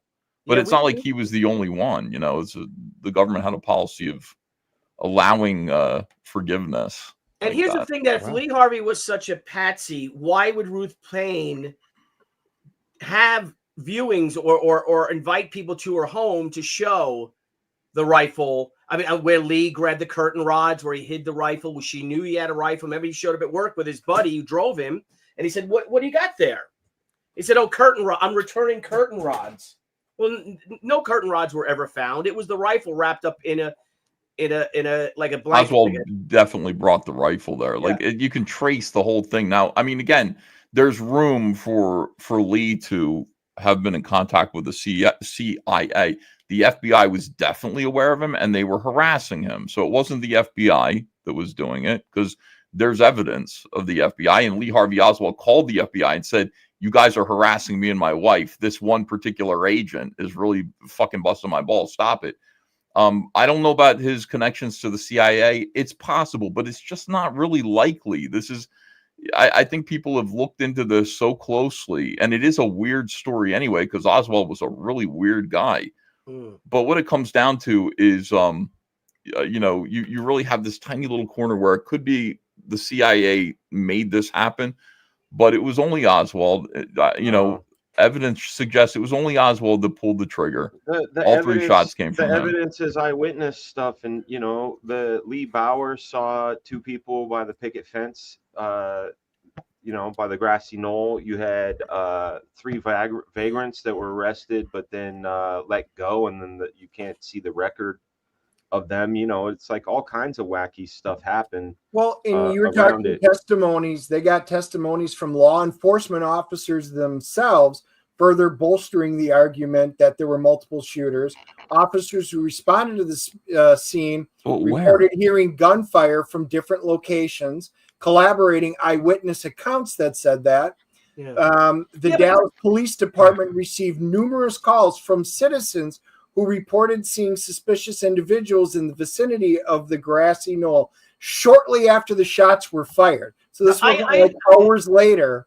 And then these statements point to a broader conspiracy that all, the involvement of the additional shooters at the official investigation, they've primarily focused in on Lee Harvey Oswald, but neglected the possibility of there being other ones, because it wasn't 1 or 2 individuals that were out there. We've got the names of some of them, there were a lot of them, and the police department was inundated with phone calls stating that within minutes of the shooting. Right. But again, the grassy knoll, if you've been there, Fragaboom's been there, Ethan's been there, I've been there. Andy Smith, biggest Dallas Cowboys fan in the world, never been there. Shut it. That's conversation for another time. I'm looking at photos. The grassy knoll is maybe 50 feet off of the highway. Yeah, it's close. I'm looking at a Oswald's photo. shots were the shot that hit him through the neck. He was only about 50 yards away. The second shot that hit him in the head, he was maybe 60 yards away. That's nothing with even with an iron sight for a young man. Right. But there was also, again, past the grassy knoll over by the picket fence, there was witnesses that saw puffs of white smoke that came up over there. They also heard shots, and the Knicks film, which is why I can always pull that up, that was actually a video of that white picket fence in the grassy knoll when it went in there, and it's gone. I mean, the original one was a high resolution quality one. Yeah. So, well, I get the puffs of smoke, but it's a good thing in 1963 that nobody smoked. That's funny. I don't know about the puffs of smoke. I mean, it just seems like people saw some stuff, but it doesn't correlate to any evidence. Hearing it. Well, that's the thing. Two Paint says you cannot count on witnesses on all. I guess on all sides, right? I mean, maybe and I don't that's know. what I mean about the Lee Harvey Oswald stuff. Is like there is no definitive person that saw him shoot. There's so many ways that he wasn't the only guy, or that he wasn't there at all. There is a witness. Howard Brennan did see him shoot. Saw a guy that looked like him. Right. But I mean, a non-disheveled version of him. Yeah, I mean, the only thing I guess going by that Howard Brennan guy, because he was on what, the 6th floor, you said? Yeah. Come on. So I mean, I can see, and he was across the Howard street. Yeah. And how old was Howard Brennan at the time? Yeah. Like, I mean, was he an adult? I don't know who. No, he was like 15 years old. I think he was a kid. So I mean, my only thing with that is, because I've never even heard of that before, is 6th floor, the kids across the street. I mean, how well can you make out facial features and stuff? No, you can't. But what you can do is say the shooter was up there. Oh, yeah. You know what I mean? And then you could say, well, what did he look like? Well, I don't know. He's a white guy. He's wearing a white shirt. You know? Yeah, but you just said that his description was so good that they were able to give it out to the police and be able to track him down and do it. Yeah. And he's got a hot neighbor who goes out and sunbathes, and we can barely see what she looks like right next door. Why are you saying that out loud? Wait a minute. Wait a second now. What is the reason behind it? They could be subscribing to my channel. It's an intermission, Andy. It's an intermission to think about. Well, I mean, you'd be able to say that it wasn't Jack Ruby. You'd be able to say that it wasn't, a black guy who did it. You'd be able to say it wasn't a woman who did it. You know what I mean? You have a rough description. You say a young 30-year-old white guy wearing white, and had brown hair. I mean, that's yeah. I mean, my thing is looking at the Zapruder film, the one that Dan showed. I never once thought the bullet came from the front, and all this, the different images of that film I've seen, just because of a bullet goes in small and exits comes large. Out big. Yeah. I mean, that's when it hit me when I first listened to all this stuff about back. Suddenly I looked at it and I went, wait, the explosion is coming from the front. So he was shot from behind. I mean, that to me, that just, that sums it all up. That ends it right there. That ended it for me. And I knew that at least the kill shot came from behind. Yeah. Agreed. I want to play shot obviously came from behind as well. The first one that hit him. Because the entrance wound was in his back, and then it came through and hit Connolly. Right. Both shots came from behind. Can I share my screen for a minute? This is the speech. Oh, here, let Dennis play this. Got Kennedy in. Let's just watch. It's a real short one, but I think this is the one that put him on everybody's radar, regardless if you think it was CIA, mafia, or a lone gunman. Ladies and gentlemen, you hear it? The very word secrecy is repugnant in a free and open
I've never heard that speech before, ever. That was real? April 27th, 1961. So if you want to compare that with like what's going on with Trump right now, I don't care if you want to call it deep state, if you want to call it the New World Order that Bush did, you can, the Illuminati, and I don't mean Marvel's Illuminati, but whatever you want to call it, you know, once he called them out, these large people that are in control of everything, and we know that they exist out there, he suddenly put a target on his back, because he didn't say, we know you exist. He said, we know you exist, and we're coming after you. It will not survive in America. Yep. So, hey, Dennis. Yeah. I'm trying to see playback speed. All right. Playback speed. I'm gonna make it go slow. I wanted to see you're telling me about slow playback. Andy, Yeah. you wanna I'll share my screen? Where does real quick before I share it, where does, I know RFK Jr. thinks it was a government thing, but does he think, and it's an honest question because I don't know, does he think it was a government thing where it was Lee Harvey Oswald, but he was working, you know, he was a stooge? What does he know? He doesn't know shit. Everybody goes, well, he's related to him. He was not there. You know what I mean? He, like, the family, yeah. You know, LBJ thought that it was Castro that did it. You know what I mean? Like, everybody, it's hard to really comprehend and accept it, that it was just this one shithead that did it. Everybody wants it to be something bigger, but it just wasn't. So, I mean, you know, there's no evidence anyway that it was. So, you know, what RFK Jr. says that he thinks it was the CIA, that's interesting, but where's the proof? And, you know, if he's in a position to provide the proof, a lot of people will be happy to see it. But what he just asserts isn't based on anything except for his gut feeling and, you know, his own personality. Well, we know that Trump did get to see it, and it actually scared the crap out of him, and he walked it back if he was going to release it. He was, but he was supposed to. He did talk about it now. It did not scare the crap out of him. This is when they're driving away. He's already been hit. Not with not the third shot though, right? No. Yeah, you can see the third shot. Oh my God, or something like that. So they don't. The next film doesn't have before. Look, here you can see Kennedy's head go back into. You can see the back into the left in the next film. But it's not, it's, you know, there's nothing there. Yeah.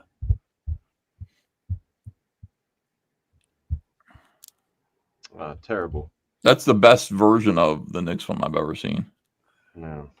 Yeah, the good one, which was complete and full, it's disappeared. Yeah, like what happened over here on the right. Nobody knows where it is. Right. Like all the stuff, because what's interesting is like the tidbits of information that we have as the public is all algebraically stifled, right? So this right here, we already know what happens after this. We just didn't get to see this side, this view, of things. Sure. Yeah. But you wouldn't see anything anyway there because he's already been hit. So what are we looking at? What I'm saying, what I'm getting at is this isn't frame one of his film. I believe that he was all way over to frame right and was no, Dan, he was on the other side of the street. He filmed. That's what I said. No, yeah, like he filmed him on the other side of the street, stopped his camera, and then ran this way and turned the camera on again here. At this point, he caught the final shot, but he did not track the whole car. The only person who did that is, you know, Zapruder. And then we have the sign. We have the sign in the way. Yeah. Right. Interesting. So there's a piece that's missing, but you can see it. It's available. It hasn't been stabilized because there's nothing on it. It's just and that car does drive past the grassy knoll. And this I find interesting too, right? I go to this 6'4" museum, and it says the Orville Knicks film, and it doesn't play. Yeah. And here's another thing. You talk about a puff of smoke coming from the grassy knoll area or something. These are smokeless cartridges. They don't use black powder. Black powder is early stuff, right? You can't even buy black powder center fire ammunition anymore. You haven't been able to buy that since probably the 1910s or 1900s. That was used in the 1890s. Once we switched to actually the model 1898, Krag Jorgensen 3040 Krag came with it's a smokeless powder This rifle. film was taken by Orville Nix on Dealey Plaza, Dallas, sorry, Billy, Texas on the day. There we go.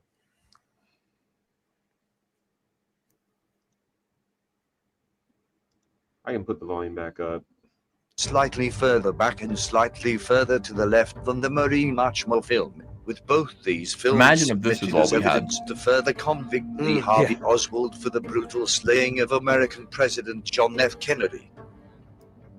I think they were counting on The this original Orville Nix film was subsequently lost by American federal authorities with not even the threat of the Orville Nix family and a $10 million lawsuit enough to see its safe return. Both the Nix and Marchmo films show a version of events which could not support a conspiracy in the Jackie Kennedy would have been assassination nor involvement of any other gunman. And this is why the Warren Commission accepted the version of events that led them to believe lone gunman Lee Harvey Oswald fired the 3 fatal shots from the book depository. The 3 fatal This shots doesn't show too much. It doesn't show too much. But what it did show was you saw those 2 motorcycles that we were talking about earlier. Yes. And Bobby Hargis was struck so hard that he thought he was hit by a bullet. That's only going to happen if the shot went from the front through the back. If it went the other way, he wouldn't have got hit at all, much less get enough where he thought he was hit by a bullet. I don't know if that's true. Yeah, but where's the evidence that he was hit by anything? If because he said he felt like Governor it. Connolly at center frame. Bob Jabel says, ask Dennis and Dan if Oswald was involved at all. Yeah, I think he was. Yeah, you're saying. Hold on, look at it. See Yeah. the Zapruder film. This fucking. It's okay. Oh my God! Watch. That's He's a already good hit. shot, though. Yeah, he's heard it. You can After see, he gets hit the second time, she says, "Oh That's my where God!" the next shot was. Right. Bam. Watch.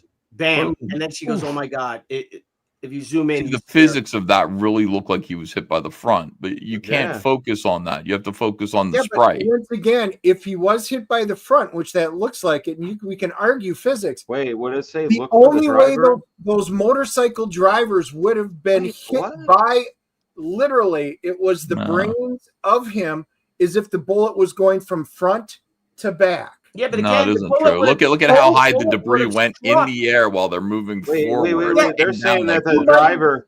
They say that the driver is shooting. The driver Kennedy. did it. Yeah. They're saying the driver did it.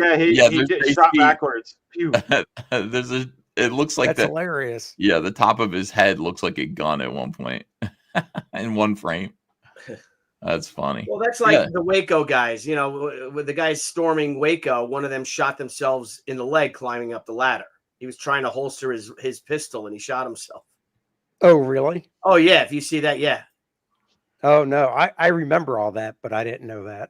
So. Yeah, and I have an image of the wound right here, so you could see. You know what? I'll bring it up too. What was interesting to me, and what was it that we saw where they said the doctors didn't even look at the back of his head? That was in the video I played, and I'm like, I don't believe that. That you're trying to tell me the doctors never looked at the back of his head. Well, there's his autopsy. There's the drawing of that's the bullet. So if that shot came from the opposite direction, it wouldn't have been able to go in there. It would have came in through the front, and it would have blew out the left side of his head. Right, it would have blew out the back of his head. The left side of his head, not the upper right side of his head. That this chunk was taken. Oh, out. right, yeah. Because of the, I know what you're saying. Anyway, I'm just wondering if you guys, and now we can recreate. I don't know, Dennis, if you're ready or Fraga Boom, but you want to shoot Dennis? No, No. He never wants to shoot me. That's crazy. Don't do that. Tripod. We can recreate the. Billy's Kennedy like assassination. Heroes Dennis, Con come on. next year. I'll drive down so I can bring my fake gun that I showed on air. Yep. And we'll load her on up. I'll get on Andy's roof. Show it the is game, slanted. Though. I think Dennis Billy can wants to drive do down it. the road. So Billy, what are you suggesting? What I'm do you suggesting play the game? I'm suggesting if we could share this, that maybe we give it a shot. Yeah, there you go. Oh, share the game? Why not? Go ahead. Now I'm going to be on my monitor to the left, so I have to be looking this way to try to recreate it. I'm also left-handed, and I have this little mouse. But let's see if we can do this. Dallas, Texas. Here, let me. 12:30 p.m. November 22nd, 1963. The Texas School Book Depository, 6th floor. The weather is fine. You have a rifle. An assault rifle, it says. An assault rifle. And thanks for the weather report. You know, I know who wrote that. Oh, here I am. There's the view. This is an accurate model, by the way. Yeah. Here comes the president with Mrs. Now, he also would have had a much bigger line of sight with that scope. But I'm not going to shoot him because I'm a coward. He's facing me. There's no way I'm going to do that. He's moving. But let's see what I can do here. Now he's a much more stationary target. Look at that. Oh, did you hit something? I saw blood. Yeah, you just killed him. Bam. He's dead. You know, let's shoot this cop. Oh, fuck. Billy's like, is that I'm on a LTV? roll. Yeah. I fired 2 shots off in 2 seconds with it. There's the sign. At least they got that right. They got the sign. There's the street sign right there. To the right. So, Billy, you got cartridges for that? Not anymore. I'm out. I shot him. I only bought a box of them when I got the rifle.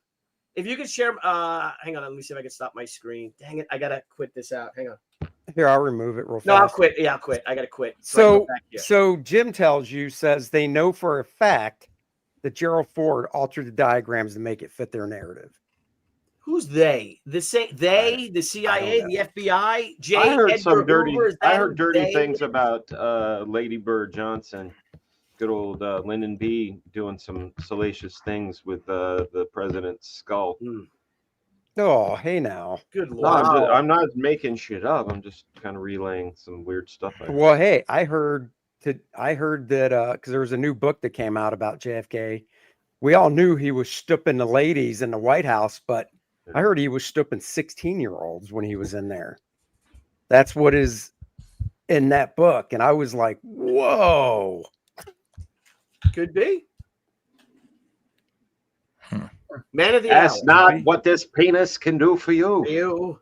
That's right. What you can do for this penis. Ever with the Highland Park. No, that's not Highland Park. That's FDR. The Hyannisport accent, the Brookline. There it is. With Jack. And just saying. Bill, are you sharing something again? I'm not sharing. I just want to play this game some more. Oh, I thought you were sharing something. Wow. I can try to do it again. Dennis, do you want to take a shot at it? Yeah, we can do Pardon it. me. Or Ethan, if you got it. No. I played that game. I want to shout out to Jim Tells You. Jim tells you in the chat. Very smart guy, believes in conspiracies. Shout out, respect to Jim. Okay, cool. And he's a good comic skater too. Excellent. But he believes in all the conspiracy stuff. Respect. There's every reason to believe it. There is, man. It's so weird. And that 4-minute video, which was about 80% dishonest, it lied. But when you hear it like that, you're like, yeah, of course it was a conspiracy. But I mean, you can present any amount of facts about any scenario that way and present them in a dishonest and shaded way to make anything look weird. And that's just the way it is. It was weird, you know. Bob Gable has a super chat. Yep, Bob Gable, $1.99. Thank you. My answer, you're asking Dennis, you can answer first, obviously. Dennis, did you fire any? Yeah, he did. I don't believe he did. Oh, see, I think he did fire the shots because there was enough evidence to show that shots were fired, but that doesn't mean those were the killing shots, and that's what my. Well, it also doesn't mean it was him up there. Again, there were shots fired from there because there was enough testimony showing that there were, but you're right. There was no way to prove it was Oswald. That's what you're saying. Well, that's my whole thing, and that's like my whole...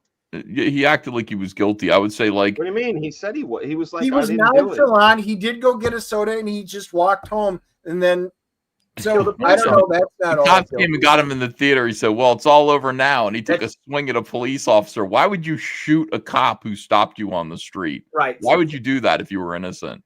Right. Cop stops you, you just kind of go, "Yeah, what's up? Yeah, we're just checking out a guy." We don't know that that's what that guy in that situation. Yeah, but what if he? Is that what happened? Yes, that is what happened. It was witnessed by like or people. What if it was this? Are you Lee Harvey Oswald? Right? Oh, so what? But I didn't do it. So if I'm Lee Harvey Oswald, I didn't do it. That's not what they're saying. Bam, bam, bam. Defense. I can't share. I'm going to Google this. Craig 69 E. Howard Hunt's. Yeah, no, he was a fucking cunt.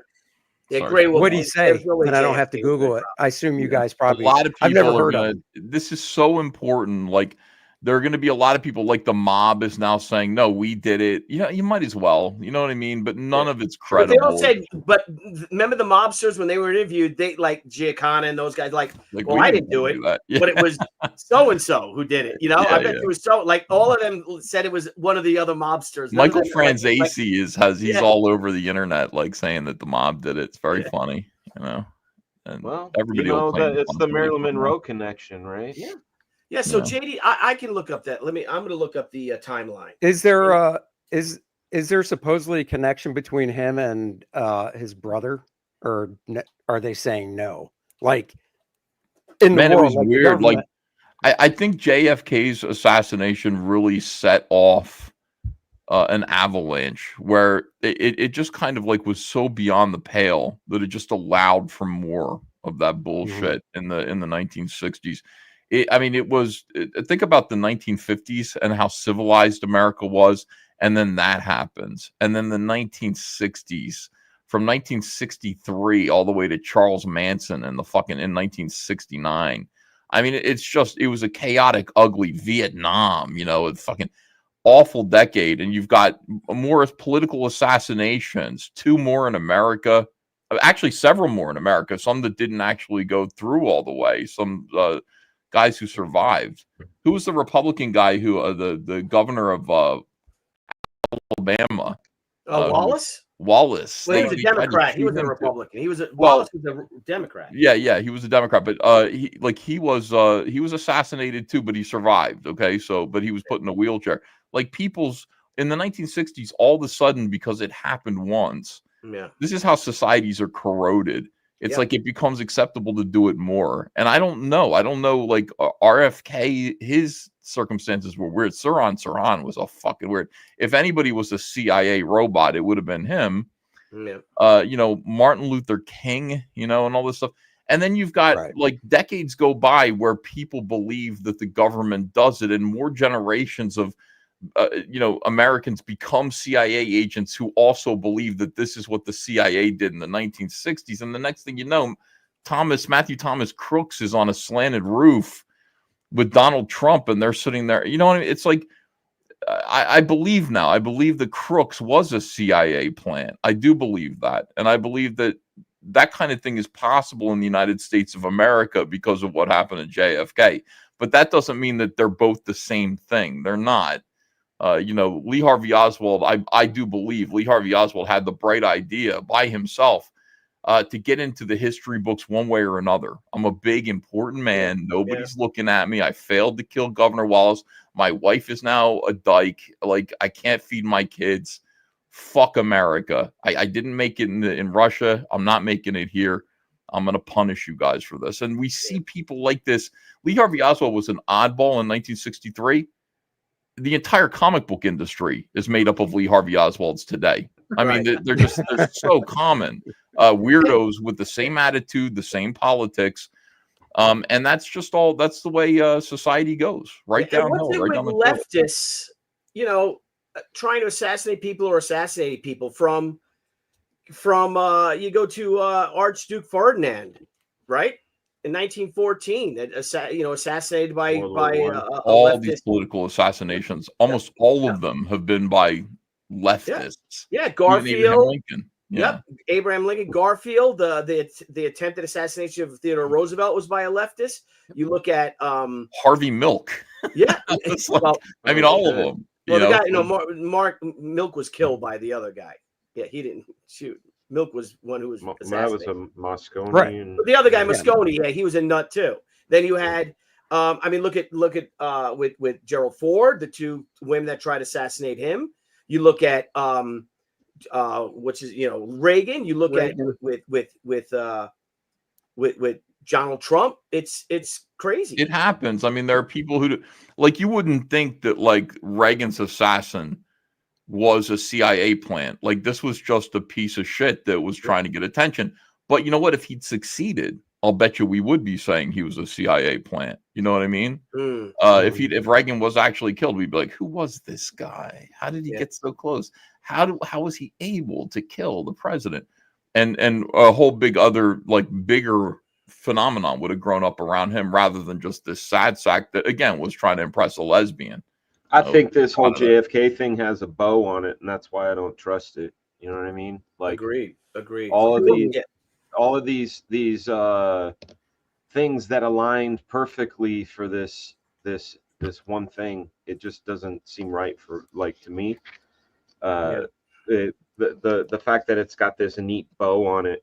But it doesn't make any sense, Dan. It just it doesn't make any sense. It doesn't, like, you go, well, why did Jack Ruby do it? It's like, it's like, well, that's what because he's saying everybody with the wanted neat to do bow. it. It's not a neat bow. When you look at it, it looks crazy, but then you have to kind of understand human nature. Everybody wanted to kill Lee Harvey Oswald. Everybody did. Jack Ruby had the means, the wherewithal, and he was a little bit nutty, but there were people out. But he had what day was that? What day did Lee Harvey Oswald get killed? The same day? The next day, the 23rd. So before he was, it wasn't the next day, was it? Oswald was killed the day after. So without any sort of trial, without anything, they're just like, this is the guy who did it. Bam, kill him. Yeah, I'll go to Oswald here. Okay, well, guess what? Dead men tell no tales. He was killed. I'm sorry. 2 days later, on the 24th. I apologize. The 24th. Wow. So he had 2 days to sit there and spill his guts and all this stuff. And didn't, though. But didn't.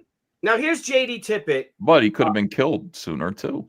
Like, I mean, Jack Ruby was in the police station scene the night he was arrested. He had his gun with him. If Jack Ruby needed to silence him, why did he let him live for 2 days in police custody, being interrogated nonstop by the cops? He waited. He didn't have to wait. He could have shot him in the hallway. He waited for the only opportunity. He had the opportunity. When they were moving. He was right there twice. He was there in the hallway. He was there when Oswald gave his "I don't know what I've been arrested for" speech. He was in the room both times. He could have easily just capped him. He didn't care. Like, if he was just an assassin, he could have just capped him. And same result would have happened to him anyway. He would have been tackled and thrown in prison. But he didn't. He didn't do it. He just sat there and got angrier and angrier, like a faggot. I'm sorry, excuse my language, Andy. And then finally just blew up and killed him in the. I mean, he had better opportunities to silence Oswald if that's what he wanted to do. Why did they charge Oz if Oswald was picked up for shooting Tippett? He wasn't. That's what. It says. Picked up for Oswald shooting was Tippett. initially arrested for. I was thinking Governor Tippett. Wallace. Well, here's the thing. Yeah, Dan, if I may. Now, here's JD Tippett, father of 3, married man, U.S. Army veteran, paratrooper, parachuted into Normandy. I'm not sorry, not Normandy, into Germany. He parachuted into Bronze Star recipient. What a hero! And here's it is. So on November 22nd, 1963, Tippett was working beat number 78, his normal patrol area in South Oak Cliff residential area of Dallas, right around the corner from where Lee Harvey Oswald was staying. At 12:45 p.m., 15 minutes after President Kennedy was shot, Tippett received a radio order to drive to the central Oak Cliff area as part of a concentration of police around the center of the city. Blah, blah, blah, blah, blah. Okay. Tippett radioed that he had moved as directed. By then, several messages had been broadcast describing a suspect as a slender white male in his early 30s, 5'10", and weighing about 175 pounds.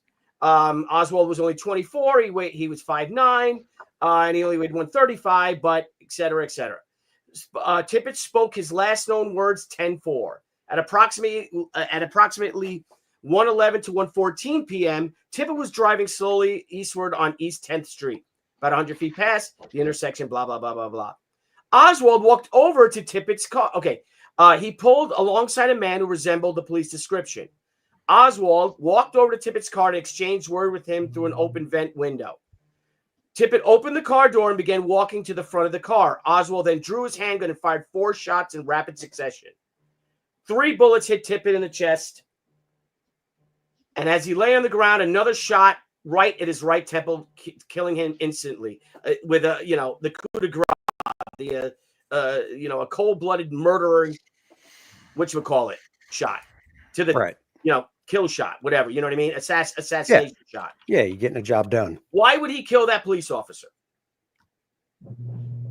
Yeah, I mean, that's... There's no reason. Hey, what's up, officer? Yeah, I live around the corner. All right. But that's a Wikipedia. I'm just taking a walk. I can't believe this. Who was there?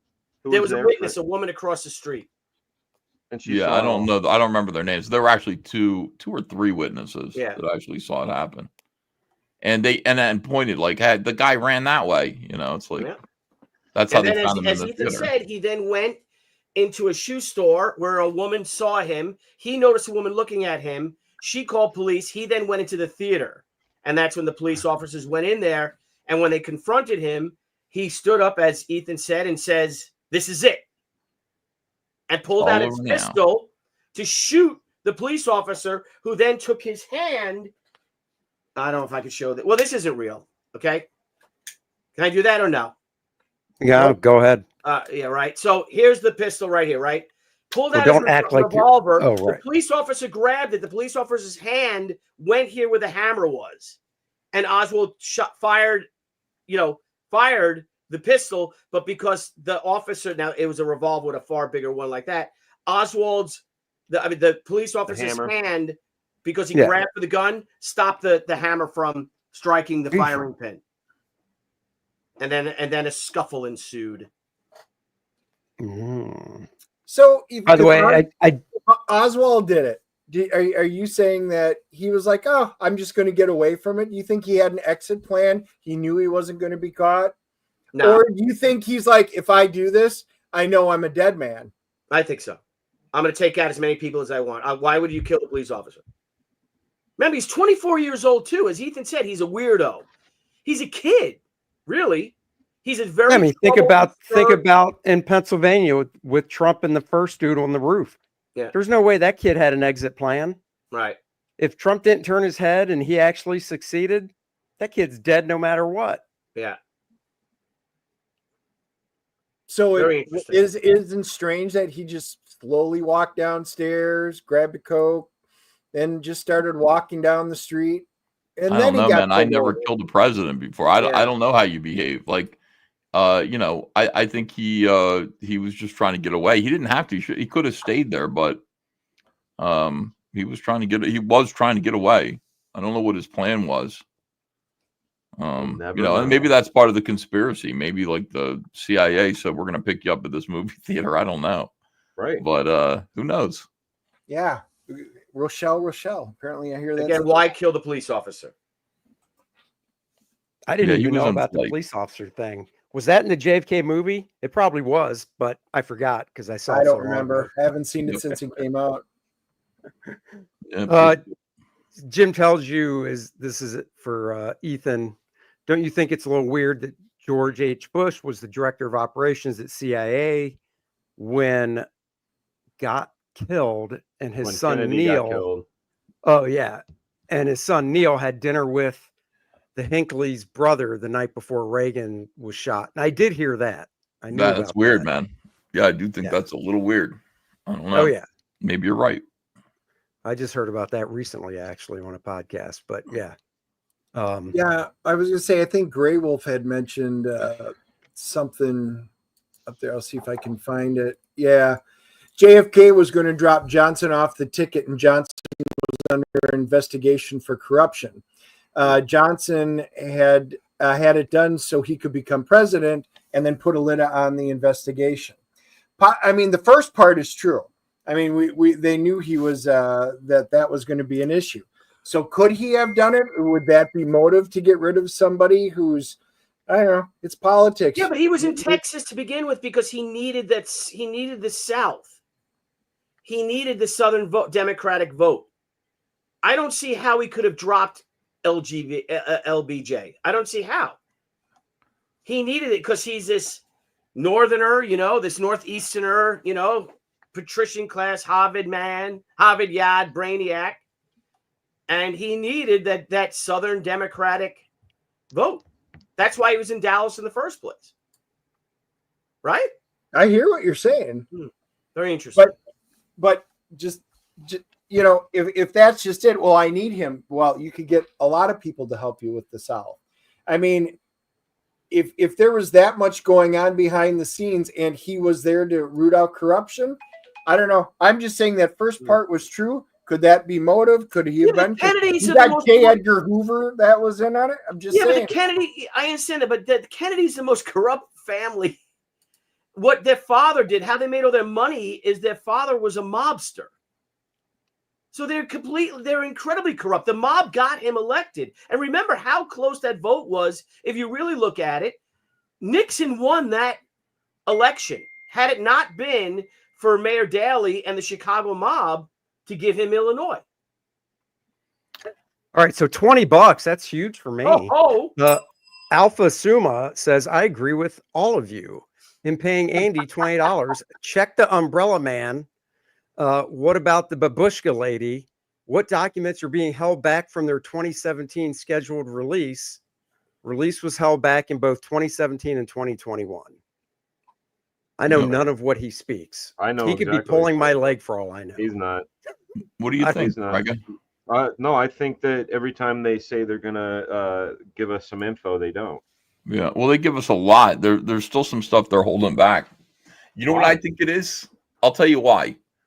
I think what it is, because Trump said, if you guys saw what I saw, you wouldn't have released it either. And people said, oh, shit. Yeah, what did he see? Right. Right. Because Trump created the Space Force after they showed him all the UFO stuff. Yeah. He's like, son of a bitch, we better be ready for this. We got to get these aliens. Here's what I think he saw. You ready? I think he saw JFK's penis. I think what's being held back are some really pretty explicit autopsy photos because there were a lot taken that have not been released yet. And I think that they've been held back because the family is still kind of like, can you be a little respectful of our patriarch, JFK? So I think what Trump is promising to release are full-on, dick pics of John F. Kennedy with his brains blown out. And I think if he does release that, it's going to be pretty controversial. There's also some other stuff that's like not as interesting. It's like, hey, there's a couple of agents, FBI agents, CIA agents, people in Russia. We don't want them to be exposed because they're still alive. Also, that's what I heard. Yeah. But that doesn't account for Trump going, if you'd seen what I'd seen. You know what I mean? Right. Like, that's the whole seen. You know, the thing with Space Force, I know this is going off topic as we tend to do on these things, but they're working on quantum computing, and they're also working on global currency, and that sort of thing.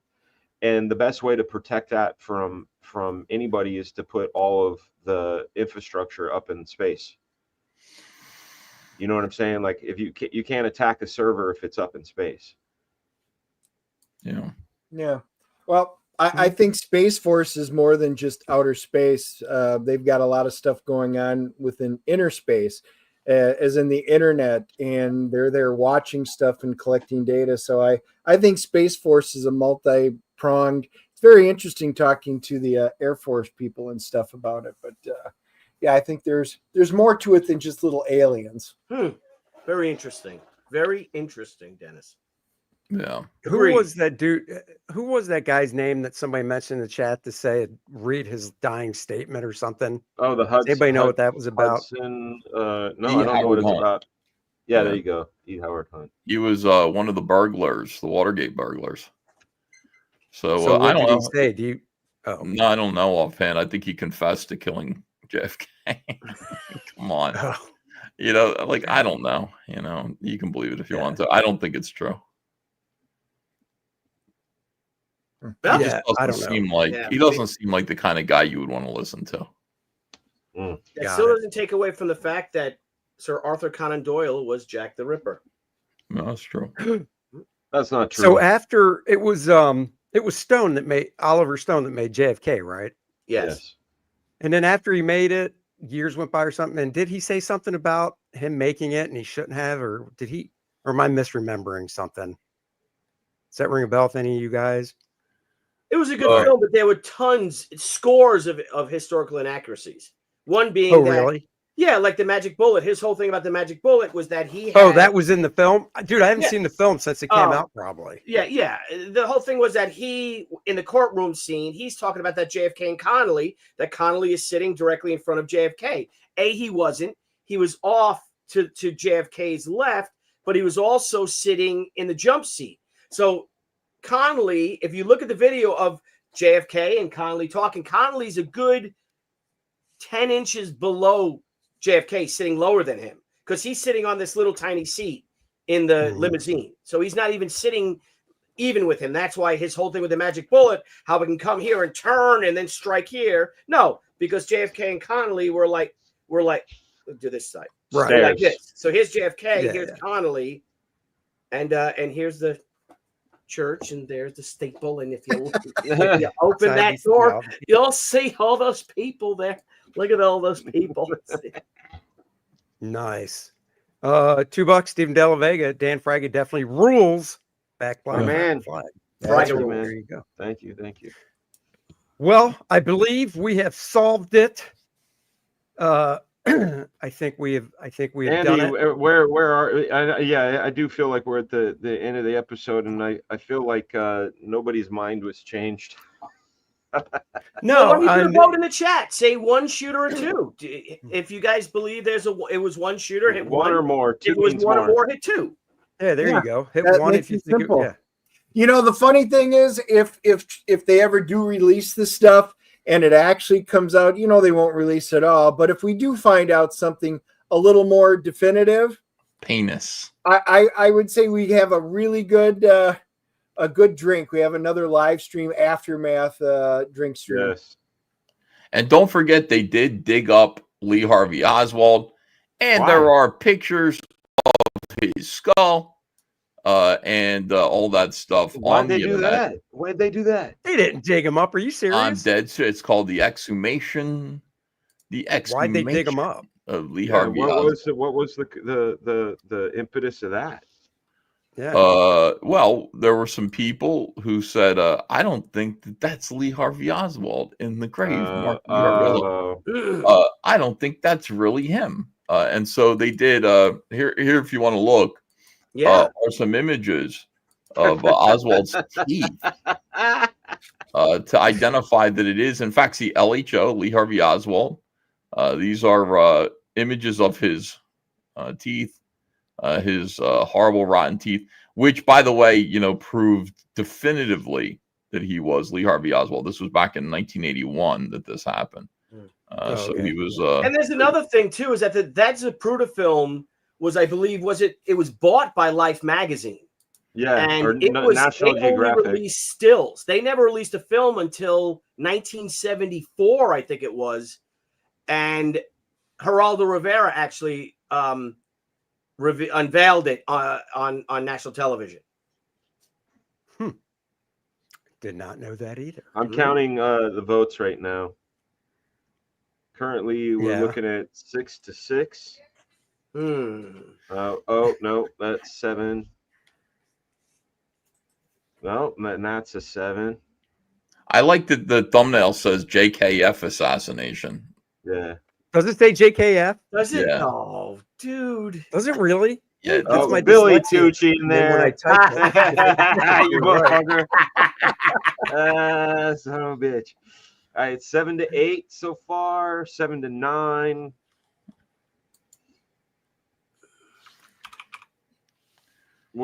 This was awesome. Yeah, 7-9 right now with. Damn, it does say JKF. Son of a bitch. 9 being multiples. According to chat. JKF. Yeah, that's. Damn it. I'm not serious. That's my dyslexia kicking in when I typed it. This whole show has not been about John F. Kennedy. It's been about I'll fix it. Kevin Fitzgerald. This was fantastic, guys. This was a lot of fun. Yeah, this was fun. Yep. I learned stuff from it. I'm going with the KISS, which is keep it simple, stupid, and I'm going with Oswald. Now we have 10 well, one of the votes things is I was really surprised to hear that, Dan and whoever else, when they first saw the Zapruder thing, thought that was a front shot. I never thought that once when I saw that film, just because it goes in small and explodes out. That's just what bullets do. But it's the back. But once again, that's just that's you're driving down a road. Of the car, you've got to take into the fact the movement of the car, the movement of the body. His whole nervous system was disrupted. It's really fucking weird. But I mean, the only thing that you know for sure, did he shit his pants? Did you just? Yes. Well, they say that is what happens. So yeah, I don't know. Obviously, that could be something that Trump's going to reveal. Like we're going to see. Exactly. Like we're holding it back for 61 years. There are pictures of the shit in John F. Kennedy's pants. It has a ribeye. He had an afternoon ribeye before going out. See, it's something like that. He had some runny eggs. Runny eggs and sausage. It just Trump's like, we can't show his dirty, tighty whiteys. Come on. That's what it is. I'm telling you, it's something gross. That's actually when you see the first time when he goes like this, when he gets shot through the neck, and you see Jackie O turns to him, Jackie Kennedy, and she goes, "Oh, Jack, did you just shat your pants? Did you just shat love?" That's what Governor Connolly was saying when he turned around. He said, "Who farted?" And then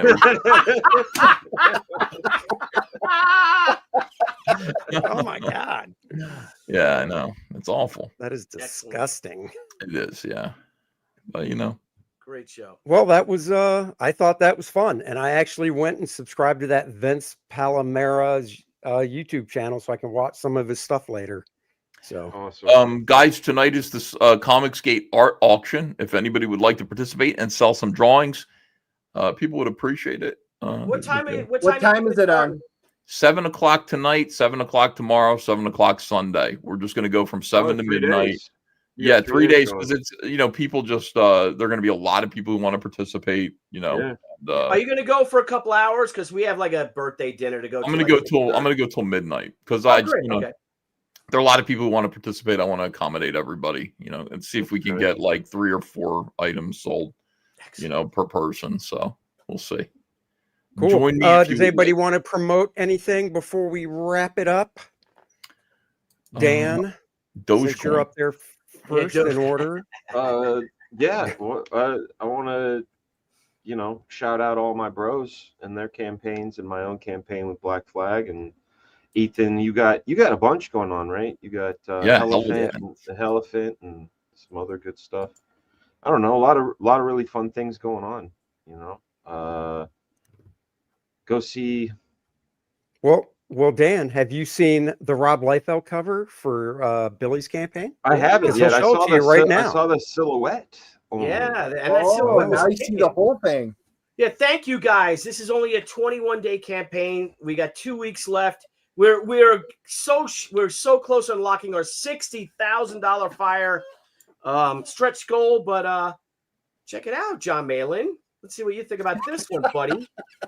He's very jealous. Like, he's got to be extremely jealous of this. Yeah. About the Liefeld? Yeah, well, here's the Superstar variant covers. Rob Liefeld. There is, I will say this. If any, beyond, that's really nice. Beyond anybody like Billy Tucci, if there's any one person who deserves a Rob Liefeld cover, it's John Malin. He has been a tried and true acolyte. Aside from you, Dan, people who really knew Rob for many, many years. John Malin worked for him, is devoted to him, defends him, loves his art, respects him. Yep. Definitely deserves a godlike cover by Rob Liefeld. And anything that you guys who know Rob, anything that you guys could do to make that happen would be. Yeah, I'm going to reach out to him. I was just glad I got mine. So now I can reach out. I got to be honest. I thought John knew Rob because he did Youngblood and stuff. So I just figured he could reach out. He knows him, like, you know what I mean? He worked for him for a little while. Why wouldn't John reach out to him? Yeah. I don't know. I don't he's an alpha wolf. Come on. Yeah, I know. Reach out, John. I don't think he, to be honest with you, I don't think he knows Rob Liefeld like that. Grab an oar for yourself, John. I'll send him. Dan, you know how it is. you get a little perclent when it's your hero. You know, even Wolf John could have little nerves there talking to a hero. I don't believe so. Listen, I got my Dale Keown cover, and to me, Dale Keown to me is what Rob Liefeld is to John Malin. Yeah. Like, so it's like dream come true, all good. I would love to see John get a Rob Liefeld cover. Would love to see that happen. And if Rob had any Christmas spirit at all, he would make that dream come true for someone who really respects him. Well, thank you guys for all your support. You got to talk about the metal one. You got to show the metal one. Yeah, the metal one's badass. All right, let me show the metal. I'm going to stop my screen and I'll show the metal. Hang on. I mean, everybody who sees this is just going to go giggity. The metal one is badass. That's because that's the one you backed, Dennis. That's why. Yes, thank you, Dennis. Oh, thank I got the bundle. I wanted both. But that metal one, can't wait. Look how cool this is. It's just striking. Here we go. Can you share it? Not yet. And when it's literally on a stainless steel actual metal cover. How do you do that? I'll tell you. I'll talk to you. I'll show you how we do it. There it is. She is. That's the metal. So this is going to be an actual metal cover. They're all numbered. And I think there's 50 of them. All the shiny will be extra shiny. Yeah. And then so that's the metal. And then of course this is the like the solid butt. gold. Her butt's going to be real shiny. Who does it say colored that down there? I can't tell. Let me read it. I mentioned him. That's Rob's colorist, right? Yeah, there's a lot of guys color for him. Ezekiel. I can't see. I wrote it down when I was able to see, but I can't see it on this monitor. But yeah, that's the again, these are all limited. I think there's only 500 of them. And then of this actual metal. Oh, there's me at the tech school. There you are. I took that picture. Yeah. We weren't supposed to. You're not allowed to, but we did it anyway. Yeah, we did it anyway. Is that even the right window? Yep. But it's behind glass. He's right up against the glass. That covers the window. Okay. Of course it's. See, that's the window right there. Yeah. And those boxes are where they say they were? Yep. Rebuilt. So there's a solid one. And then there's our actual metal edition. Freaking great. So thank you so much, everybody. Again, we're almost at $60,000 in less than a week. Ethan, you launched this a week ago tonight. So thank you so much. Big hit. Big hit campaign. It's nice to see. Because it deserves it. Like, it's an interesting, people see that and go, yeah, I think I want to read that. So a lot of first timers probably coming aboard She as well. Yep. And we'll keep promoting the hell out of it. Yep. Thank you, Ethan. Really appreciate it. And thank you, Andy, for sharing it too. Yeah. Ethan, do you want to share anything or just talk up all the stuff you got going? No, everybody come to the Comicsgate art auction. I want to thank people in general for giving us a hell of a week. I mean, Comicsgate, we had 2 big promotional streams, which really were extraordinary. People attending, people backing, like newbies coming on board and getting their stuff, getting like 10, 20 new backers, each of them. It's astonishing. It reminds me of 2018. So we're going to keep going. And I hope people who are pro Comicsgate and love indie comics will continue to make that little sacrifice, back these comics. And thanks. We're all working hard. It's a great week for CG. It really is a great week for Comicsgate. And Kor-Drath, The Awakening, of course, Volume 2. We picked up more backers during the week and on Billy's show Thursday night. Got some. So thank you, everyone, for that. And yeah, go check it out. Kor-Drath's back. I've got 7 pages to go now because I finished inking one before the stream today. Wow. So that's cruising along nicely. A bunch of different cover options for you to choose from, of course. And Kor-Drath and Adriana are back to try and save the Shattered Reach, their land, from Vordum the Undying, the Necronite, and Lilith. Lots of fun, lots of action and adventure. If you like Conan, Game of Thrones, stuff like that, you will like this book. We are very close to 55,000.